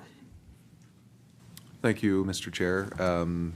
Just recently facilitated a meeting between my department and the Minister for Addictions and Mental Health last few weeks, and Nova Scotia Federation of Agriculture. We covered many subjects during this meeting: mental health, farm safety, potential future pilots and initiatives. And as a result of that meeting, staff are working on a potential initiative. As well, you know, we take mental health and in agriculture very seriously. So there's a support line in agriculture, and we have trained extension workers that are trained in mental health.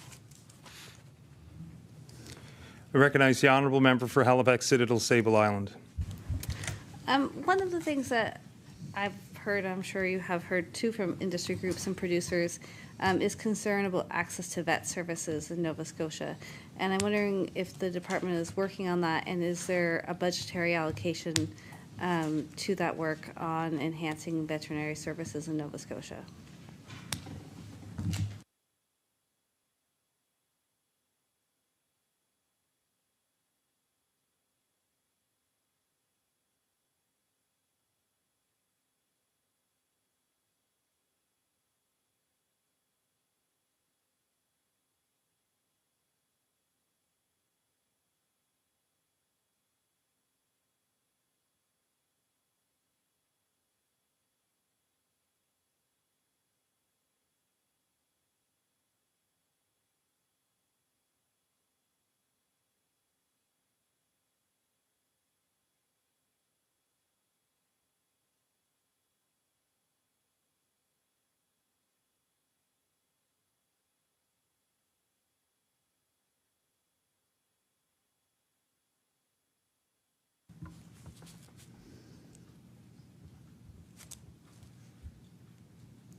With approximately 9 minutes remaining for the NDP, I recognize the Honourable Minister of Agriculture. Thank you, Mr. Chair. So yes, this is an issue that I hear a lot about from farmers, and it's very top of mind for myself and my Atlantic colleagues. We just talked about mental health. That's a big one when we meet. So is this one. We recognize that it is an issue facing industry. It's not just everyone needs doctors, but we need, all the provinces need vets as well. So recognizing this need, we are running a student program valued at $60,000.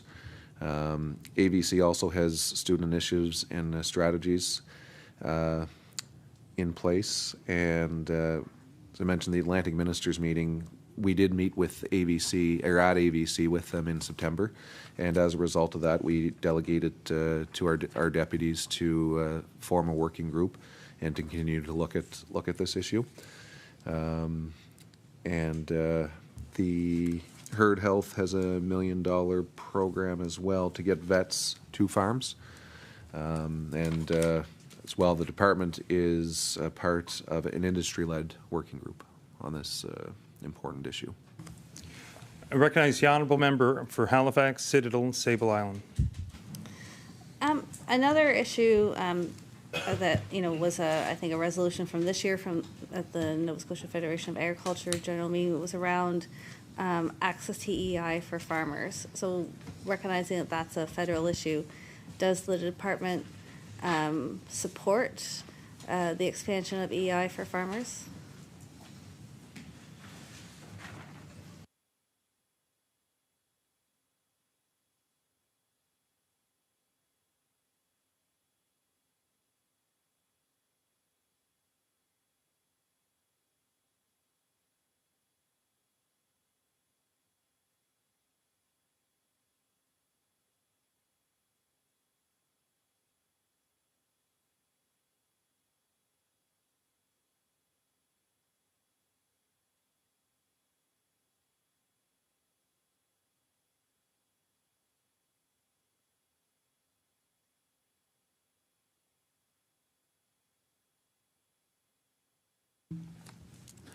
Recognize the Honourable Minister of Agriculture. Thank you, Mr. Chair. The Nova Scotia Federation of Agriculture is raising this at the federal level, but yes, we recognize the importance of this issue. I recognize the honourable member for Halifax Citadel, Sable Island.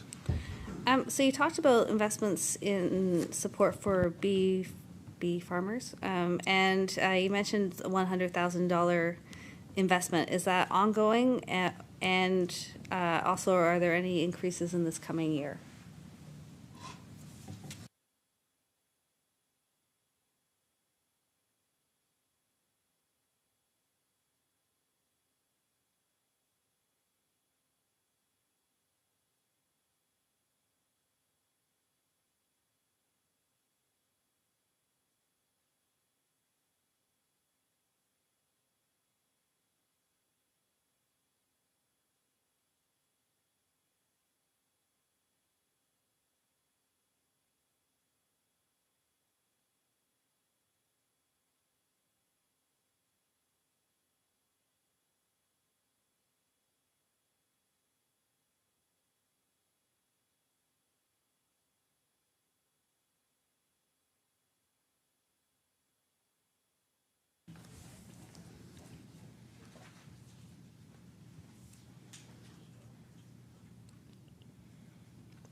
I recognize the Honourable Minister of Agriculture.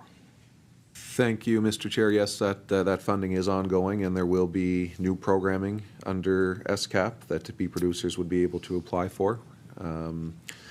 Recognizing the importance in this, the department has a bee specialist, as well the Atlantic Tech transfer team, and their continued work is very valuable.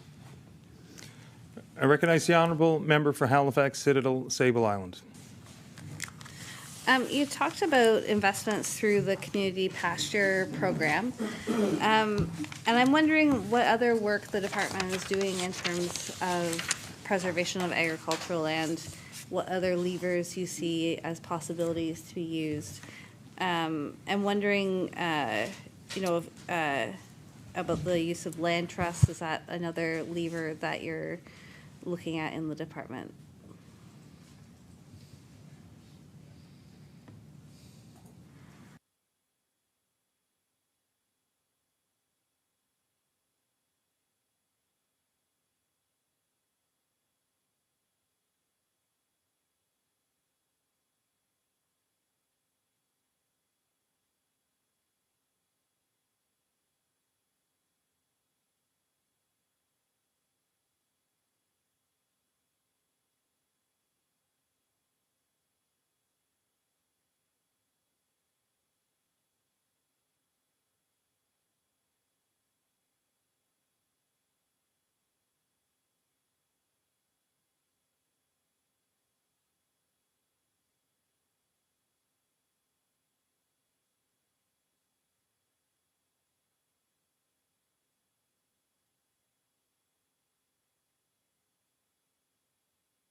I recognize the Honourable Minister of Agriculture. Thank you, Mr. Chair. So community pastures play a critical role in the development and growth of our beef sector. The Community Pastures Action Committee. Order. That concludes time for the NDP. I recognize the Honourable Member for Kings South. Thank you very much. Thank you very much, Mr. Chair. Round two, Minister, maybe we'll pick up where we left off. I was asking if, with the ending of the emerging wine regions policy, where I could find in the budgets money set aside for a replacement program.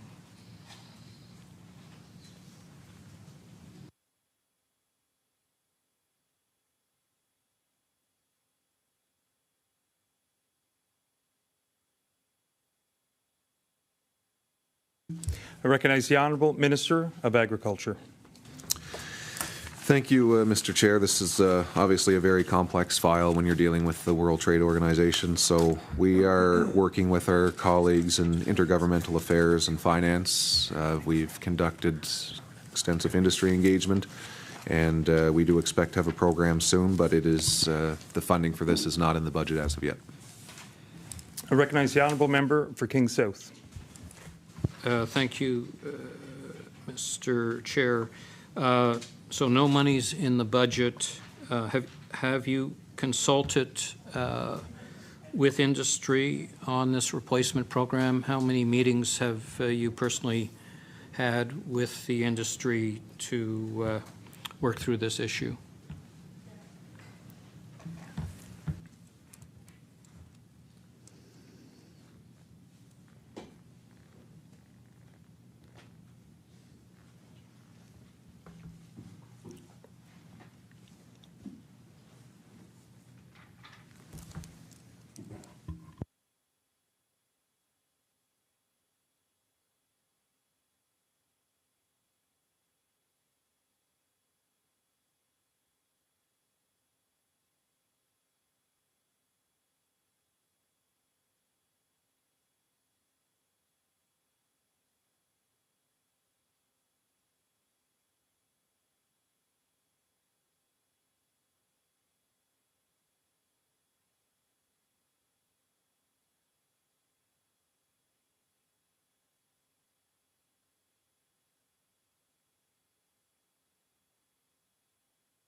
I recognize the Honourable Minister of Agriculture. Thank you, Mr. Chair. Yes, we have done 2 extensive rounds of consultation, plus deputy ministers with the 3 departments that I mentioned earlier, intergovernmental affairs, finance, and agriculture. I met with producers in Wolfville on this subject. All of the information from those meetings and consultation sessions will help shape replacement programs going forward. And I know for me personally, it's it's obviously top of mind for producers, and it's something I hear when I go visit wineries or fields. As recently as our announcement on the funding for the polar vortex just last month is it comes up there. So it's obviously very top of mind, and we're always listening. I recognize the honourable member for King South. Thank you, Minister. So you met personally on what date with the industry?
I recognize the Honourable Minister of Agriculture. Thank you, Mr. Chair. So the Deputy Minister's meeting was in the summer. I spoke to producers during the polar vortex announcement on March 9th. And in terms of other discussions, as I mentioned, they would have happened while I was doing farm tours, and I don't have all of those dates readily available. I recognize the Honourable Member for King South. Thank you, Minister. I want to now move to your 2022-2023 business plan, and you've highlighted a few of the areas that you have made progress on, but I just want to have some inquiries about a few elements here. Last year, your department was to implement the Nova Scotia wine strategy. I'm assuming that's the quality wine strategy that's referred to this year again. Am I to understand that very little progress, if any, on that file occurred during 22-23?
I recognize the Honourable Minister of Agriculture.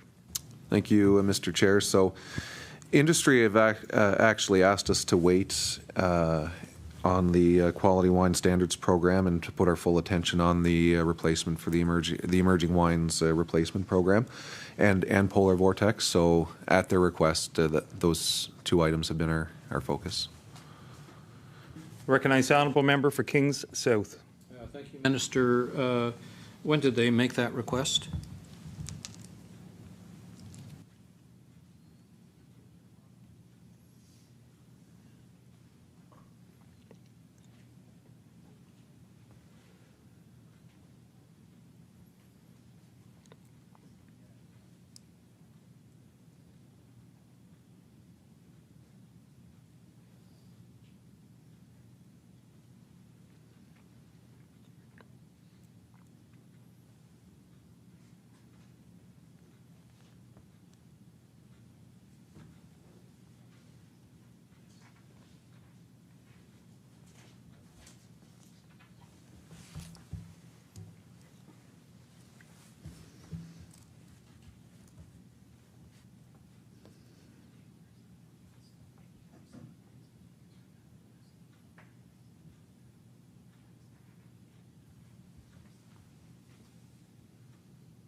I recognize the Honourable Minister of Agriculture. Thank you, Mr. Chair. So those requests would have been made over several months. Multiple letters came in to me and to the department. There would have been multiple times in the fall and again as recently as the polar vortex event last month, announcement last month. I recognize the Honourable Member for Kings South. Thank you, Mr. Chair. With respect to the mandated actions of 22-23, it appears to be a commitment to develop a food and beverage strategy. I see that was to be developed last year, and your business plan indicates that it is being implemented this year.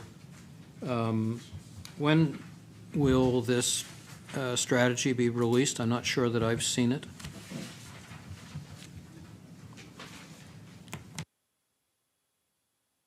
I recognize the Honourable Minister of Agriculture. Thank you, Mr. Chair. So in February of last year, Agriculture established an interdepartmental working group to develop a provincial food and beverage strategy. I keep referencing all the different departments that we're working with on a number of items, but with the food and beverage strategy specifically, we're involved with advanced education, community services, communities, culture, tourism, and heritage, economic development, education and early childhood development, the Executive Council Office, Fisheries and Aquaculture, Health and Wellness, Intergovernmental Affairs, Labor, Skills and Immigration, Municipal Affairs and Housing, and Seniors and Long-Term Care. Some of the objectives of the strategy are facilitating healthy food choices for all Nova Scotians, promoting the production and usage of Nova Scotia food and beverages, supporting economic growth in our rural communities, and providing new inclusive opportunities and key linkages for success. So the strategy will promote enhanced awareness, increased primary production and processing capacity, and improved access to support food security in the province. There were jurisdictional reviews to understand what's being done in other provinces like New Brunswick, Ontario, BC. The team identified and reviewed the existing food-related initiatives in government, more than 90 in all, spoke to key partners to understand what was working well and what was missing. From this, they developed 7 possible focus areas for public consultation.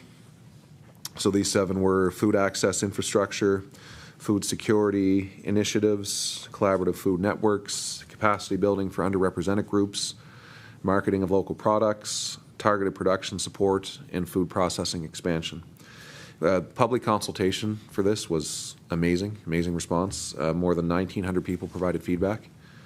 Roughly 85% of those were individuals, not companies or not-for-profit agencies, individuals interested in telling us their thoughts. The response also closely matched the population of Nova Scotia with identified responses from rural communities, Indigenous persons, people with disabilities, African Nova Scotians, seniors, and recent newcomers. A What We Heard report has been put together, and we are just getting it translated, and we will be releasing it publicly, hopefully next week. Recognize the Honourable Member for Kings South. Thank you very much, Minister. Just moving to the dikes, and it's a bit unclear. Last year's business plan said you would be doing the 3rd year of a 9-year project, and this year's business plan says the 5th year, so it's likely a bit of a typo, but anyway. I'm just wondering what was completed. The intent last year was the design of 10 sites and construction on 4. Was that work completed?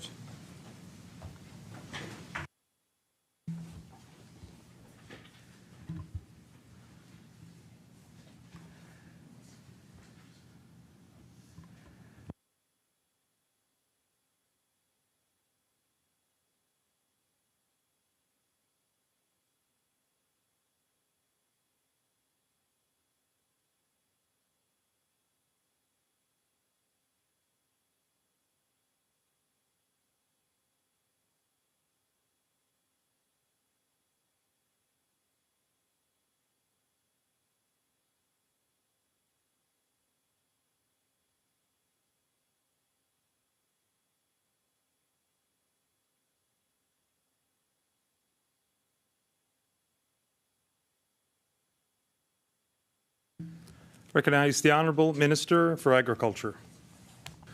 Thank you, Mr. Chair. So the member mentioned 4 projects. So the project will address vulnerabilities in 4 regions along the Bay of Fundy. Annapolis River, dikes in this region protect significant historical marshes linking back to the first settlement of Nova Scotia.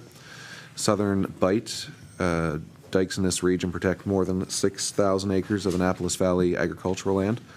Cobequid Bay, dikes here protect some of the richest farmland along the Shubenacadie River and the shores of Cobequid Bay. And Cumberland Basin includes isolated marshes along the basin and the New Brunswick border. Work in this area is separate from the Chignecto Isthmus. The project is well underway with additional construction on Round Marsh, Allen River Marsh, and Iskanish Abateau scheduled for this year, 2023. All work is anticipated to be completed by the end of fiscal 2028-29.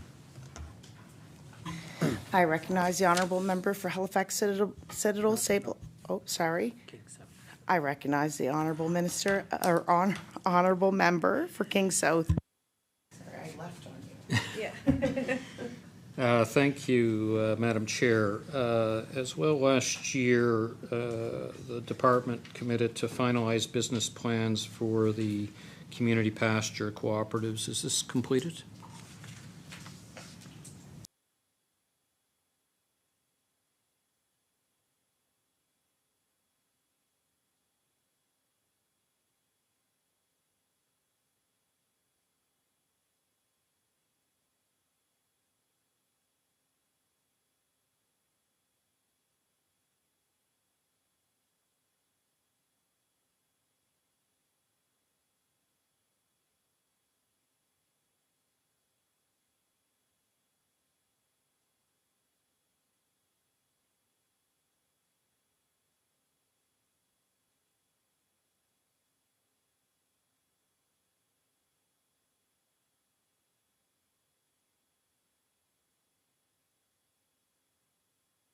I recognize the honourable minister for Agriculture.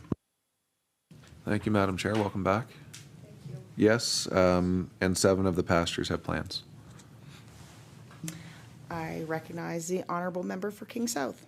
Great. Thank you, Minister, and thank your staff for getting that complete. The one that sort of stands out and in the work plan that I don't see continued in this year, I don't think it was completed based on what happened, but to support the livestock industry to develop an emergency and business interruption response plan, and that clearly would have, I presume, be something that would have been helpful with Fiona. Was that something we just weren't able to complete before that storm? And given our experience in Fiona, I'm just wondering if it is still a priority of yours, Minister, as we don't see it in the upcoming business plan.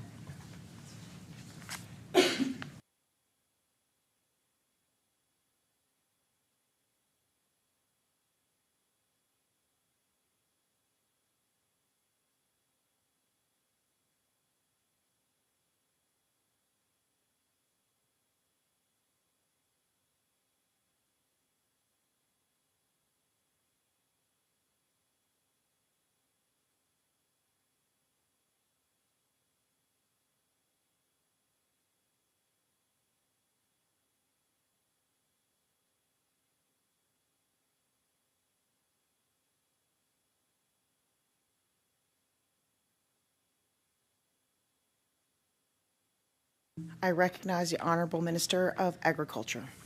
Thank you, Madam Chair. Could I just ask for clarification since that's not in our current business plan?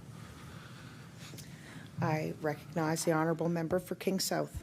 I'm quoting from the 2022-23 business plan under business continuity and emergency preparedness as an area of focus for last year. And the bullet says, support the livestock industry to develop emergency and business interruption response plans that ensure the ability to respond to an emergency event, including business continuity in a market interruption event.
I recognize the Honourable Minister for Agriculture. Thank you, Madam Chair. There is funding available through our new 5-year agreement with the federal government, the Sustainable Canadian Agricultural Partnership, for emergency planning. Industry will lead these plans, the development of these plans, and we'll provide the funding through that. We're also working with the feds on a number of issues, including African swine fever, and completing joint plans for industry. We did a national tabletop exercise as well. Thank you. I recognize the Honourable Member for King South. Thank you very much, Minister. And I just reiterate, I think Fiona has taught us the importance of us getting these plans in place, and the effects on livestock, et cetera, dairy, feed for chickens, et cetera, is a major concern. So I think in the same way that we need to act quickly on the reinforcement of our dike system, Fiona has taught us the need for emergency preparedness. So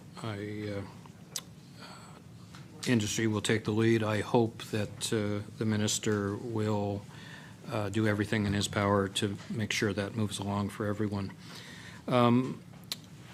Next question, Minister. Do you have any interest in creating a lab here in Nova Scotia to deal with testing for avian flu?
I recognize the Honourable Minister for Agriculture.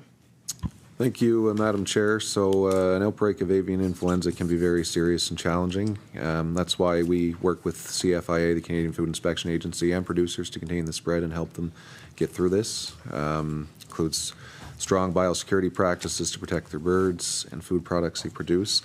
The important thing here is that it is up to CFIA, to the federal government, to identify where these labs can be. But we are supportive of available services to industry, and New Brunswick Provincial Veterinary Lab has a testing facility that allows them to perform preliminary testing on AI suspect specimens.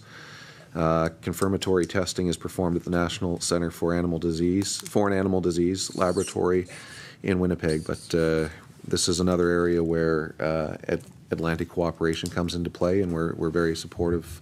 New Brunswick and ourselves work very closely together. And again, I would say that at the end of the day, it comes down to CFIA to direct where specimens may be submitted for testing, and they would determine testing priorities as well. I recognize the Honourable Member for King South. I'm puzzled by that response, but I'll move along. You're taking over meat inspections. Is the minister aware of the challenges that abattoirs are having with respect to those meat inspections and delays in meat inspectors that do not want to work on the weekend, do not want to drive in a little bit of weather, causing significant disruption to producers. Can the minister comment on whether having this lodged with the Department of Agriculture, whether the minister feels that he can make any improvement on these complaints from industry?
I recognize the Honourable Minister of Agriculture. Thank you, Madam Chair. So the responsibility for meat inspection and farm animal welfare is a natural fit with our department. It's something that I've heard plenty about, that this is where they should be before they move back on January 1st. We're pleased to have these staff back in our department to continue the important work of making sure meat is safe to eat and farm animals are well cared for. We've been working very effectively with abattoir owners and the Nova Scotia Federation of Agriculture. As I mentioned, this is something industry has asked for, and all progress, everything to date has been very positive. All client feedback has been positive. I mean, I'm sure you know, there's going to be issues. We're a few months into it, and we'll work to address them, and we will continue this important work. I recognize the honorable member for King South. Thank you, Minister, and appreciate the response. I know that it's new in the department, but I just wanted to ensure that you knew that this has been an issue that I've heard about, and now that it is in your house, I want to make sure that you know about it and can take action if problems continue, or take the credit when things improve. Just sticking with abattoirs, if I'm not mistaken, you brought in a program. I hear a lot about access to abattoirs, that we just don't have enough to meet the needs of our producers. And I believe you brought in a program in an attempt to expand capacity. Was it a $2 million program? I'm not certain, but I'm just going on memory here. Can you tell me if that, first of all, am I correct, there was a program? And secondly, what the response was and whether we have been able to utilize funds from the government to expand access to abattoirs? I recognize the honorable minister for agriculture. Madam Chair, would it be appropriate to take a 2-minute break? Yes, it would. I will now call a 2-minute recess.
Order.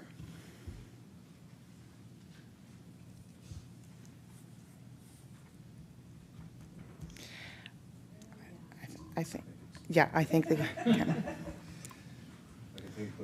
yeah. I recognize the Honourable Minister for Agriculture.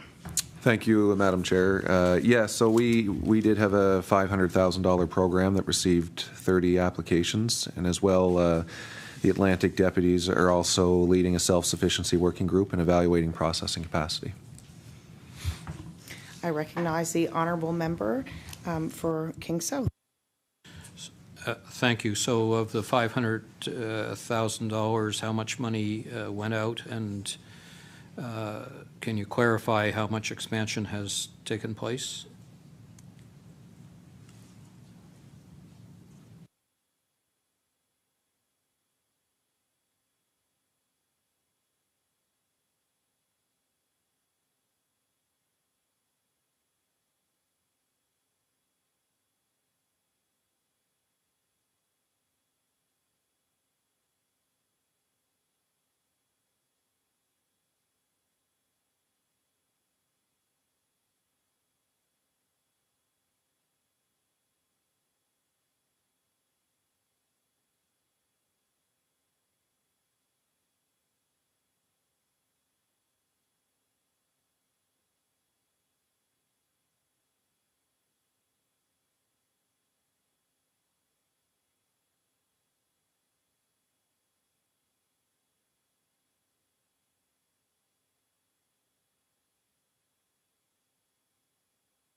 I recognize the Honourable Minister for Agriculture.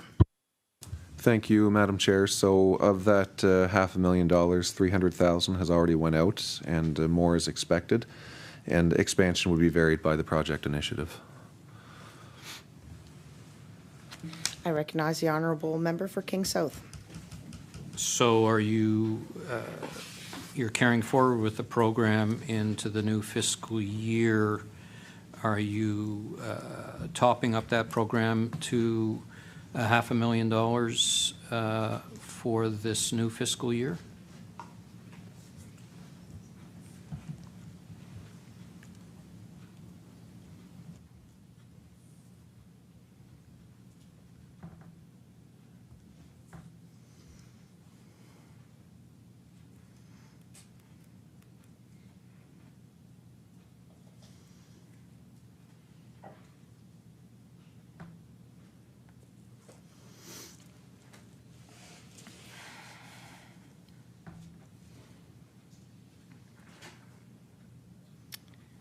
Keith, your time now ends at 9:21.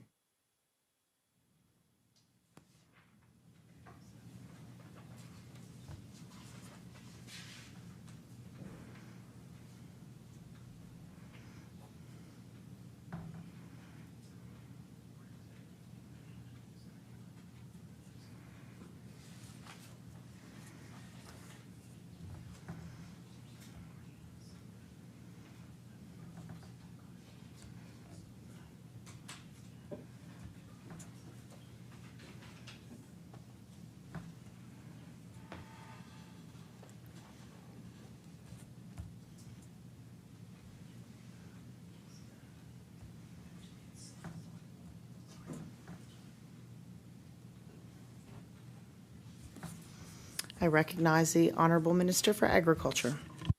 Thank you, Madam Chair. So we will have all projects approved this fiscal year. We are still working through 6 applications. There are no current plans for the next fiscal, but there are options through the Sustainable Canadian Agricultural Partnership. I recognize the Honourable Member for King South. Thank you. So staff are busy the next couple of days to get 6 more contribution agreements out. So yeah, let's go to SCAP. How much money in, and does it appear in this budget, is the SCAP funds for this upcoming fiscal year, and how much of that money is federal and how much of that is provincial?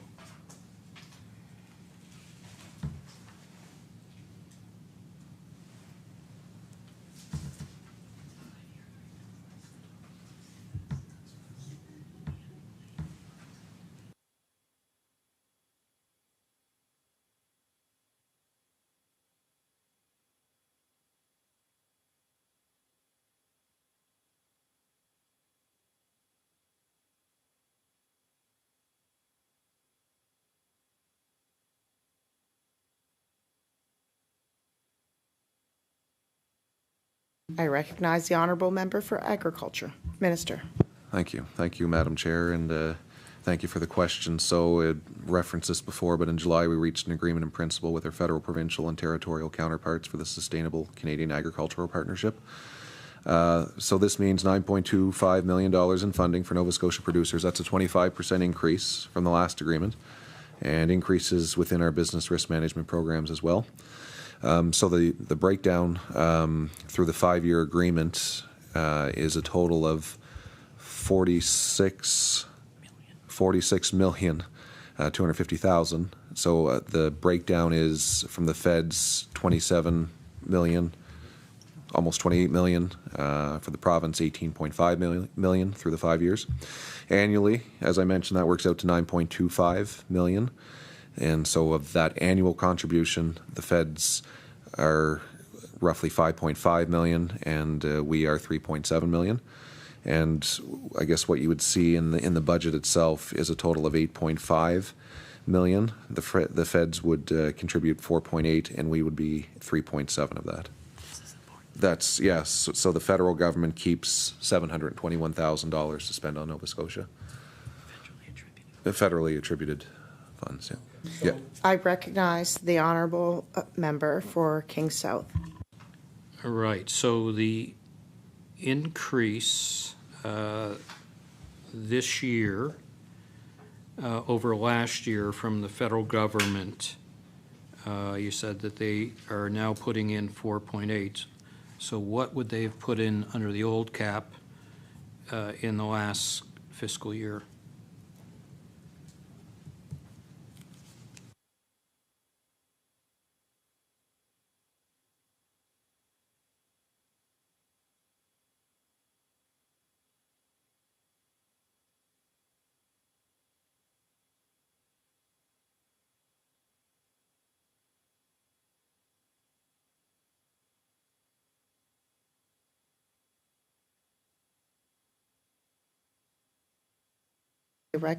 I recognize the honourable minister for Agriculture. Thank you, Madam Chair. So when you take away that 25% increase, it's 7.4 million, and the federal contribution will be 4.4 million. I recognize the honourable member for King South. Thank you. So those numbers appear in this budget. So let's just review your budget increase this year from 40 million to 45 million, an increase of 4.8. We back out the 2 million for the transfer from environment and climate change. So the budget increase is 6.9% or 2.7 million. So am I correct that of that $2.7 million increase to the budget, that only 400,000 of that is coming from the federal government, or are there other federal contributions to this budget increase?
I recognize the Honourable Minister of Agriculture.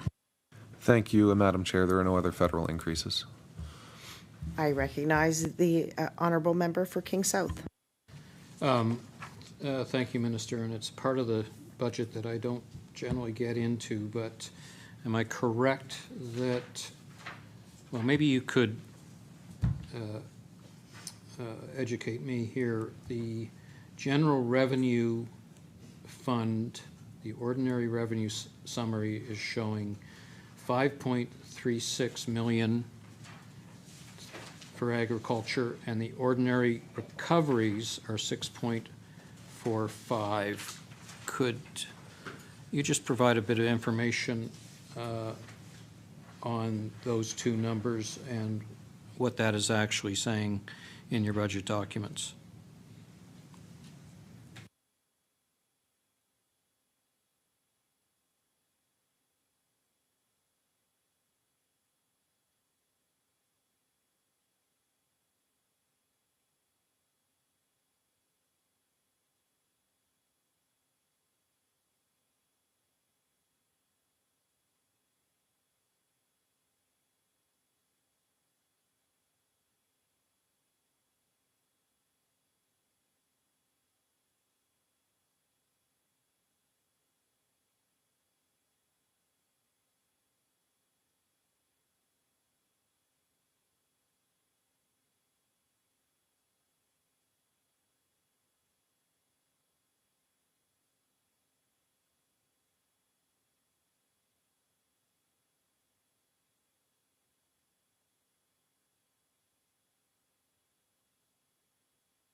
I recognize the Honourable Minister for Agriculture.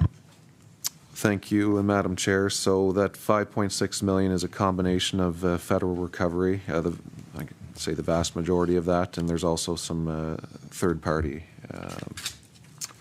as well.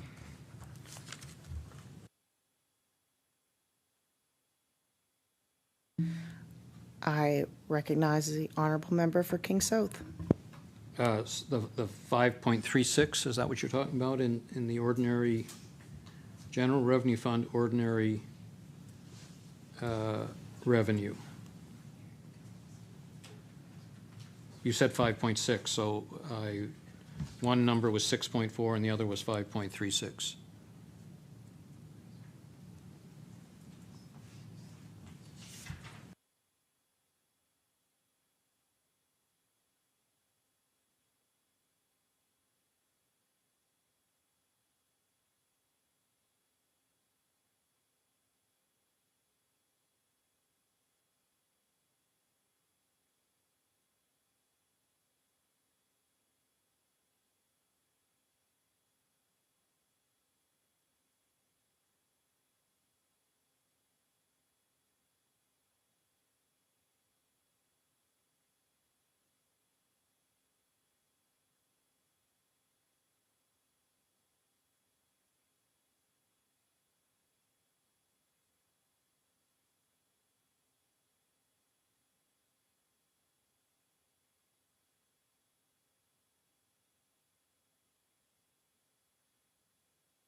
I recognize the Honourable Minister of Agriculture.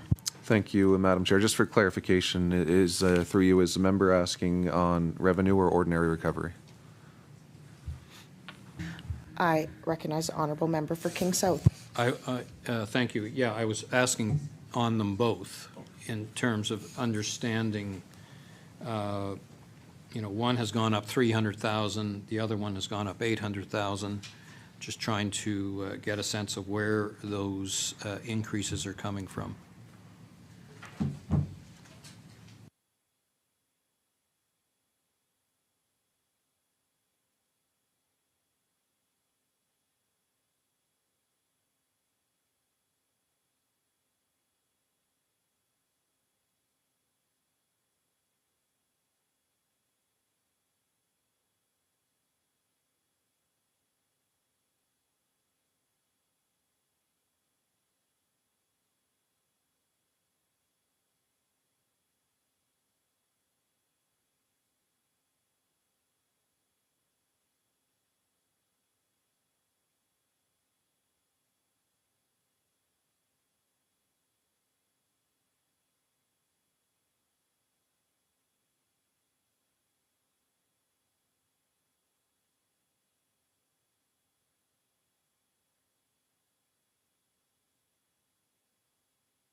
I recognize the Honourable Minister of Agriculture. Thank you, Madam Chair. So dikes are capital revenue and they are $8 million. So the difference in the 300,000, the 800,000 is the difference between forecast and estimate in recovery. So there's $300,000 increase in dike TCA revenue, and the increase in recovery is related to SCAP. And if we can give you a better breakdown, we'll get it for you. I recognize the Honourable Member for King South with a reminder that his end time is 9:21, so he has approximately 6 minutes. Thank you, and thank you, Minister. Didn't mean to get too deep into the weeds of the numbers, but you've got crack financial people around you, so we want to make sure that we pay attention to them a bit. My other question here is with respect to the 8 new staff that are funded externally. Could you explain those 8 new staff and who's funding them?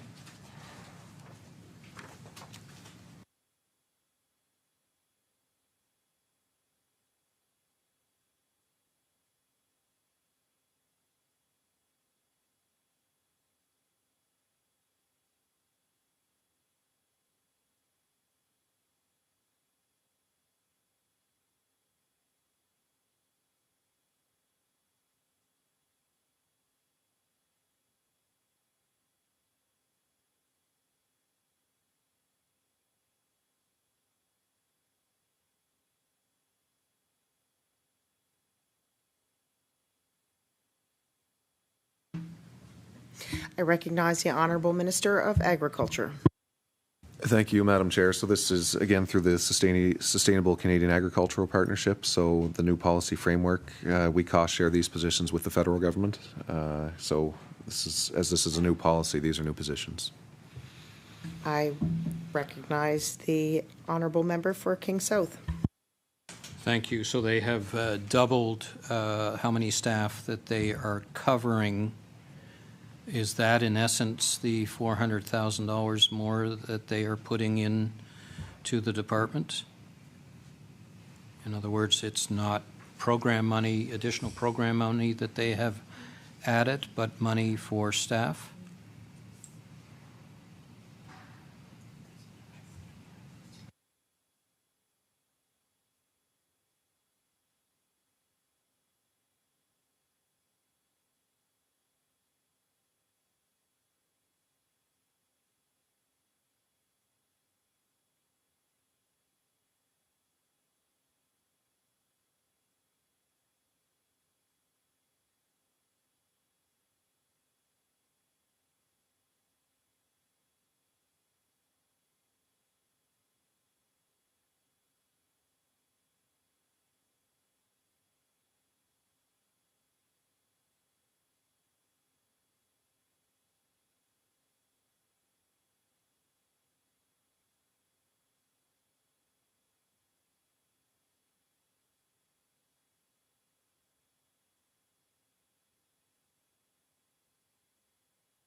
I recognize the Honourable Member for King South. Thank you, Madam Chair. My time is coming to an end here, so I just wanted to, and perhaps the Minister can forward that question at another time, wanted to thank his staff for his questions.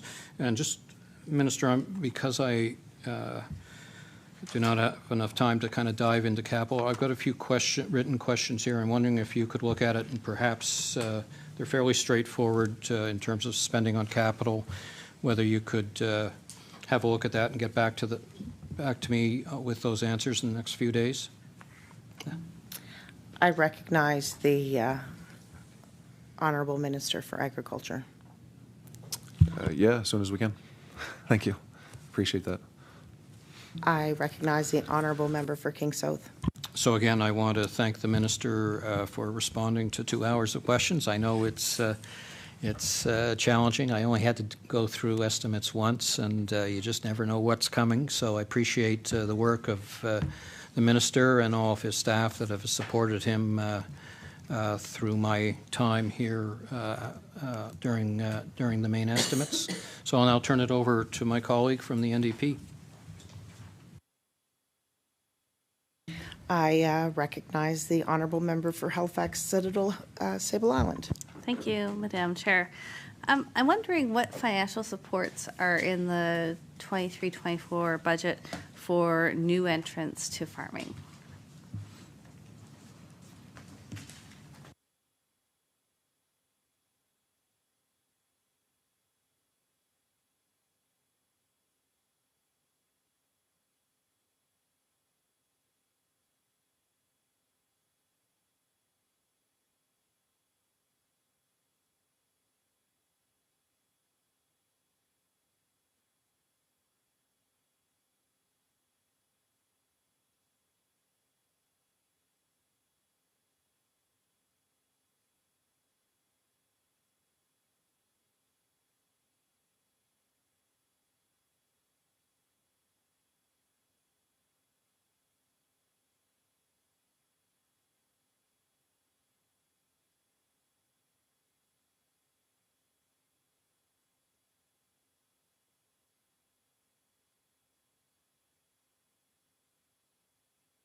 I recognize the Honourable Minister for Agriculture.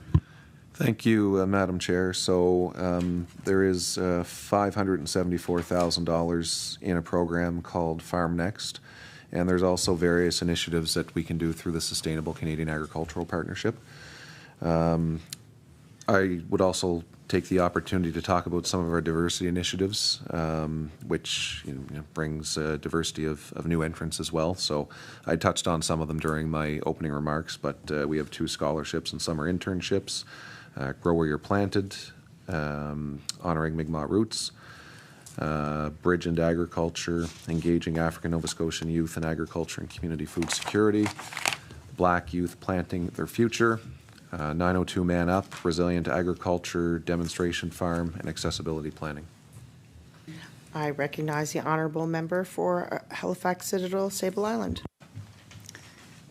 And so I know that you've shared those programs before. So are those part of the $574,000 that's budgeted? What other programs are included in that? And how much is there from the agricultural partnership with the federal government?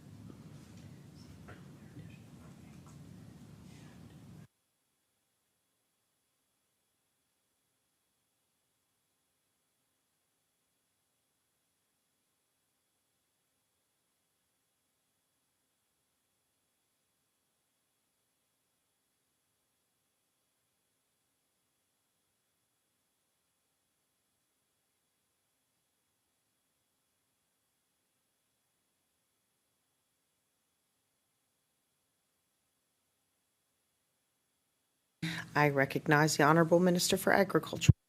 Thank you, Madam Chair. So no, this would be additional funding. So the new entrants may be eligible for $125,000 through the Sustainable Canadian Agricultural Partnership. I recognize the Honourable Member for Halifax Citadel, Sable Island. So to clarify, each new entrant may be eligible for up to $125,000 under the Sustainable Canadian Agricultural Partnership. And what's the total amount budgeted for new entrants?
I recognize the Honourable Minister for Agriculture. Thank you, Madam Chair. So new entrants can qualify for various programs under CAP. There's various funding levels. They may qualify for more than one, but the specific $125,000 was a total for the GROW program, and that breaks down to $10,000 per farm. I recognize the Honourable Member for Halifax Citadel, Sable Island. And actually, I'm curious. So what would so farms would apply for that $10,000? What would it be used for typically?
I recognize the Honourable Minister for Agriculture. So it would be for small equipment and infrastructure and those sorts of things, but the program hasn't launched yet, but we'd work with each individual applicant and understand their needs on a case-by-case basis.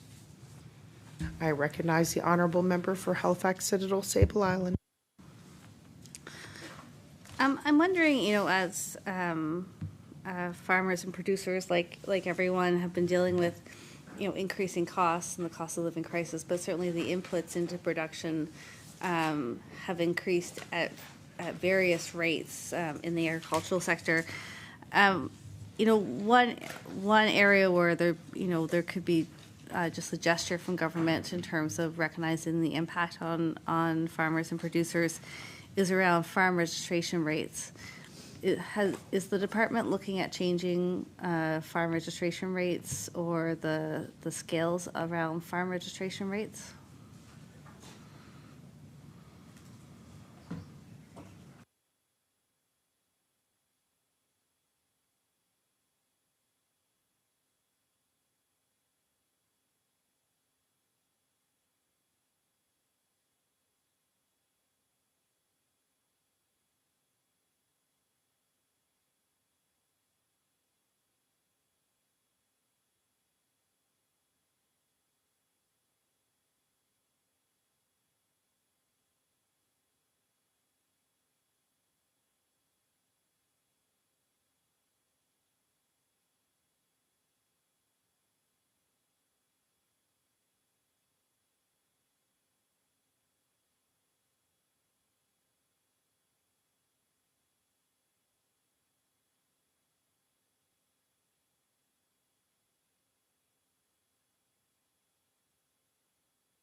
I recognize the Honourable Minister of Agriculture. Thank you, Madam Chair. So these farm registrations are a program through the Nova Scotia Federation of Agriculture. We collect them on their behalf, so they're in regulations, so we'd have to change the regulations in order to change them. It supports the operation of NSFA, but we do review it every 5 years with them. But at the end, it goes to the Federation. Thank you, Minister. I recognize the Honourable Member for Halifax Citadel Sable Island. In your opening remarks, you talked about the revenue of almost 500 million, I think, in exports in 2022, and noted that was an increase of 23% over 2021. Has the industry rebounded from pre-pandemic levels? So does that match or exceed? So does that match or exceed 2019, for instance?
I recognize the Minister of Agriculture. Thank you, Madam Chair. So just to go back some of the numbers that I mentioned in my remarks. Mentioned wild blueberries at the top agri-food export at 167 million. They account for 34% of all agri-food exports in 2022. And some of our main export destinations were the United States, 55%, Germany at 8%, Netherlands at 6%, France at 5%, and Japan at 4%. Our exports are up, but in terms of specific numbers, we can send that data to the member. Thank you. I recognize the honourable member from Halifax Citadel Sable Island with a reminder to everyone that we are to stop at 9:50, and if you're looking at that clock, it is a minute off. And just to clarify, is that a stop at 9:50 for the minister to provide closing comments, or are we stopping earlier than that? We can stop earlier if you have no questions, but we have to stop at 9:50. That will be our 4 hours. Okay. So just, so my plan will be to stop before that so that we can hear from the minister, closing comments. All right, excellent. If we could stop at 9:45, that would be fantastic. Okay. I'm wondering if you've seen any crops or any products in decline in terms of either total revenue domestically or export revenue, and are there crops or products that the department is concerned about and working on?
I recognize the Honourable Minister for Agriculture.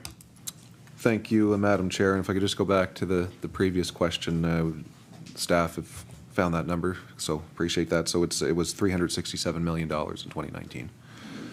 To the current question, extension staff and perennia continuously monitor crops for decline, for disease, but also, more importantly, they're always looking at new opportunities, whether that's new crops or management trials, and always looking at ways to deal with climate change or season extension. And I mentioned in my opening remarks about the Long Cane Raspberry Project as program as one example of that.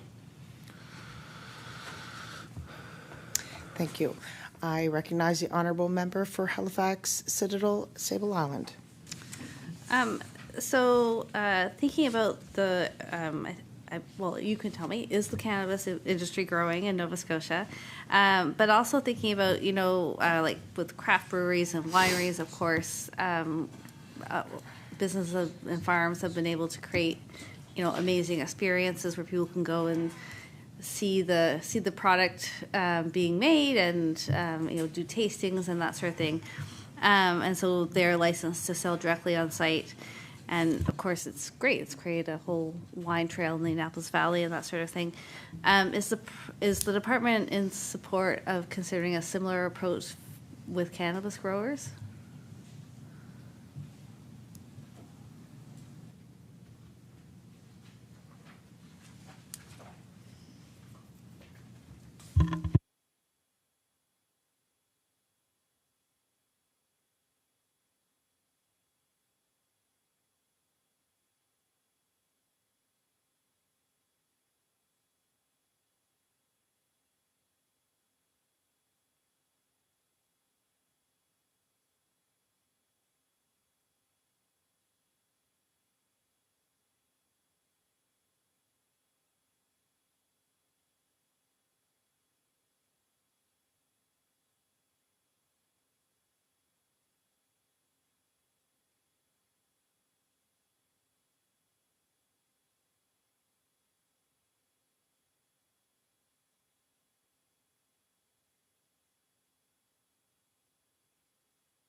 I recognize the Honourable Minister for Agriculture.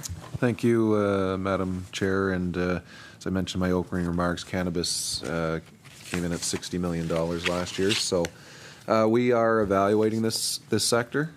It is federally regulated, but we would look at other provinces and what they're doing. But finance would be involved in any policy decisions when it comes to cannabis. I recognize the Honourable Member for Halifax Citadel Sable Island.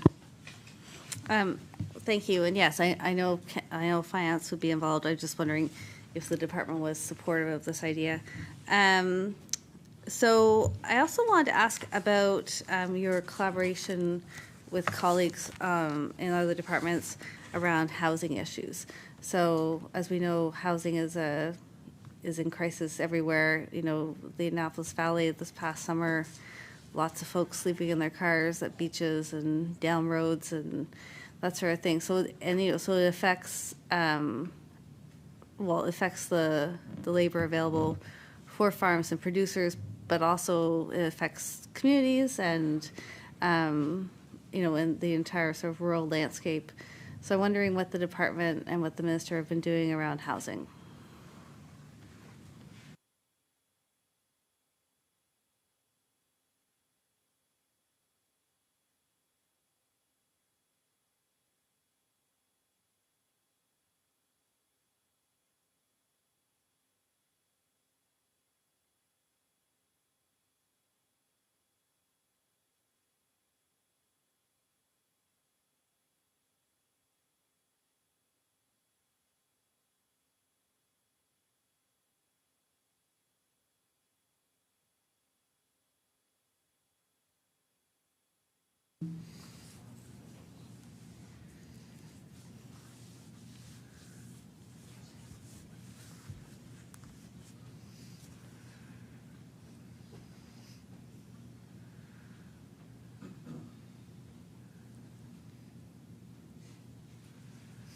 I recognize the Honourable Minister for Agriculture. Thank you, Madam Chair. So temporary foreign workers would be the department's main link when it comes to housing. The Farm Loan Board finances housing regularly to help facilitate labor on farms. I recognize the Honourable Member for Halifax Citadel Sable Island with a reminder of a 9:45 agreed upon.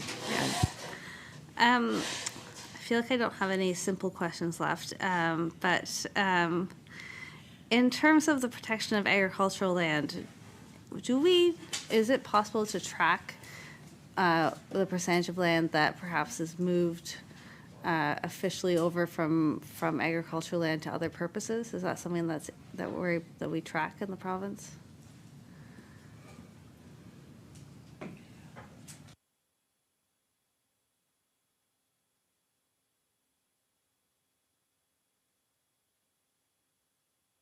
So while they are figuring out the answer, just to confirm, this is your final question? Okay, thank you.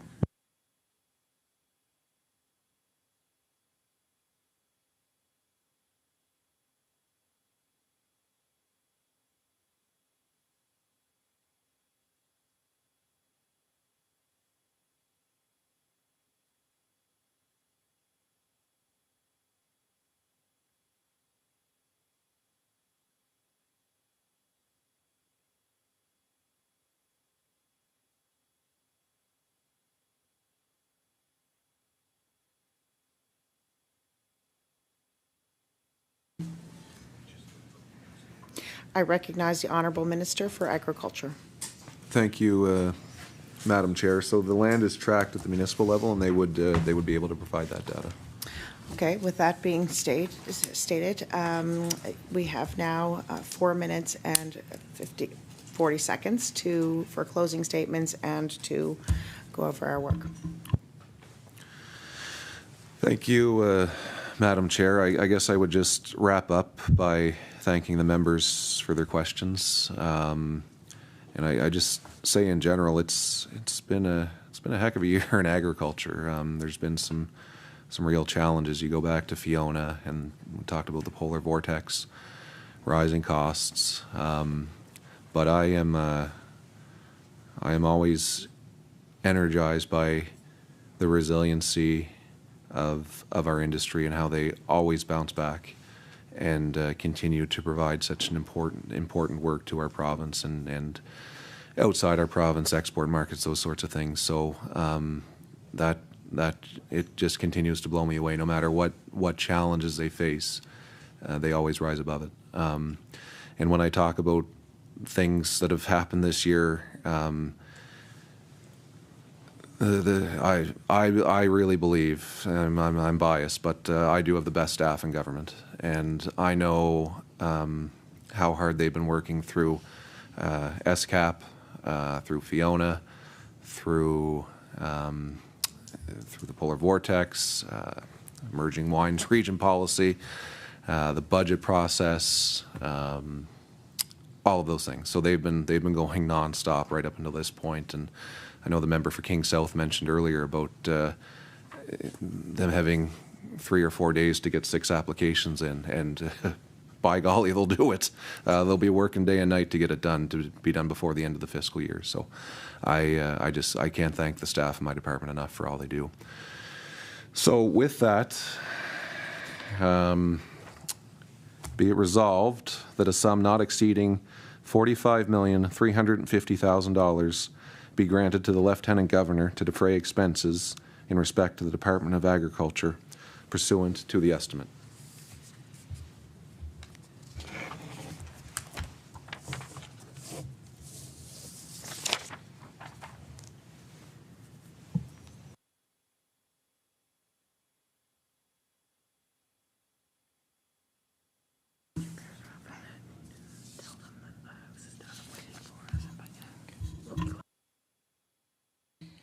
Shall the resolution stand?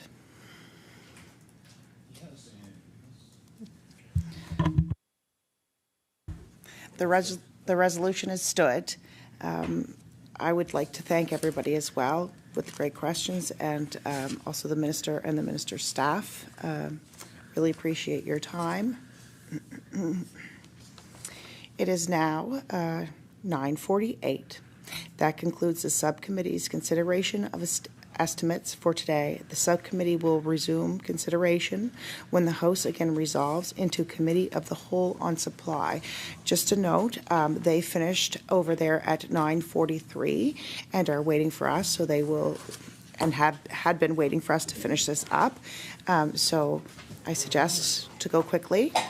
With that being said, we are adjourned. Thank you.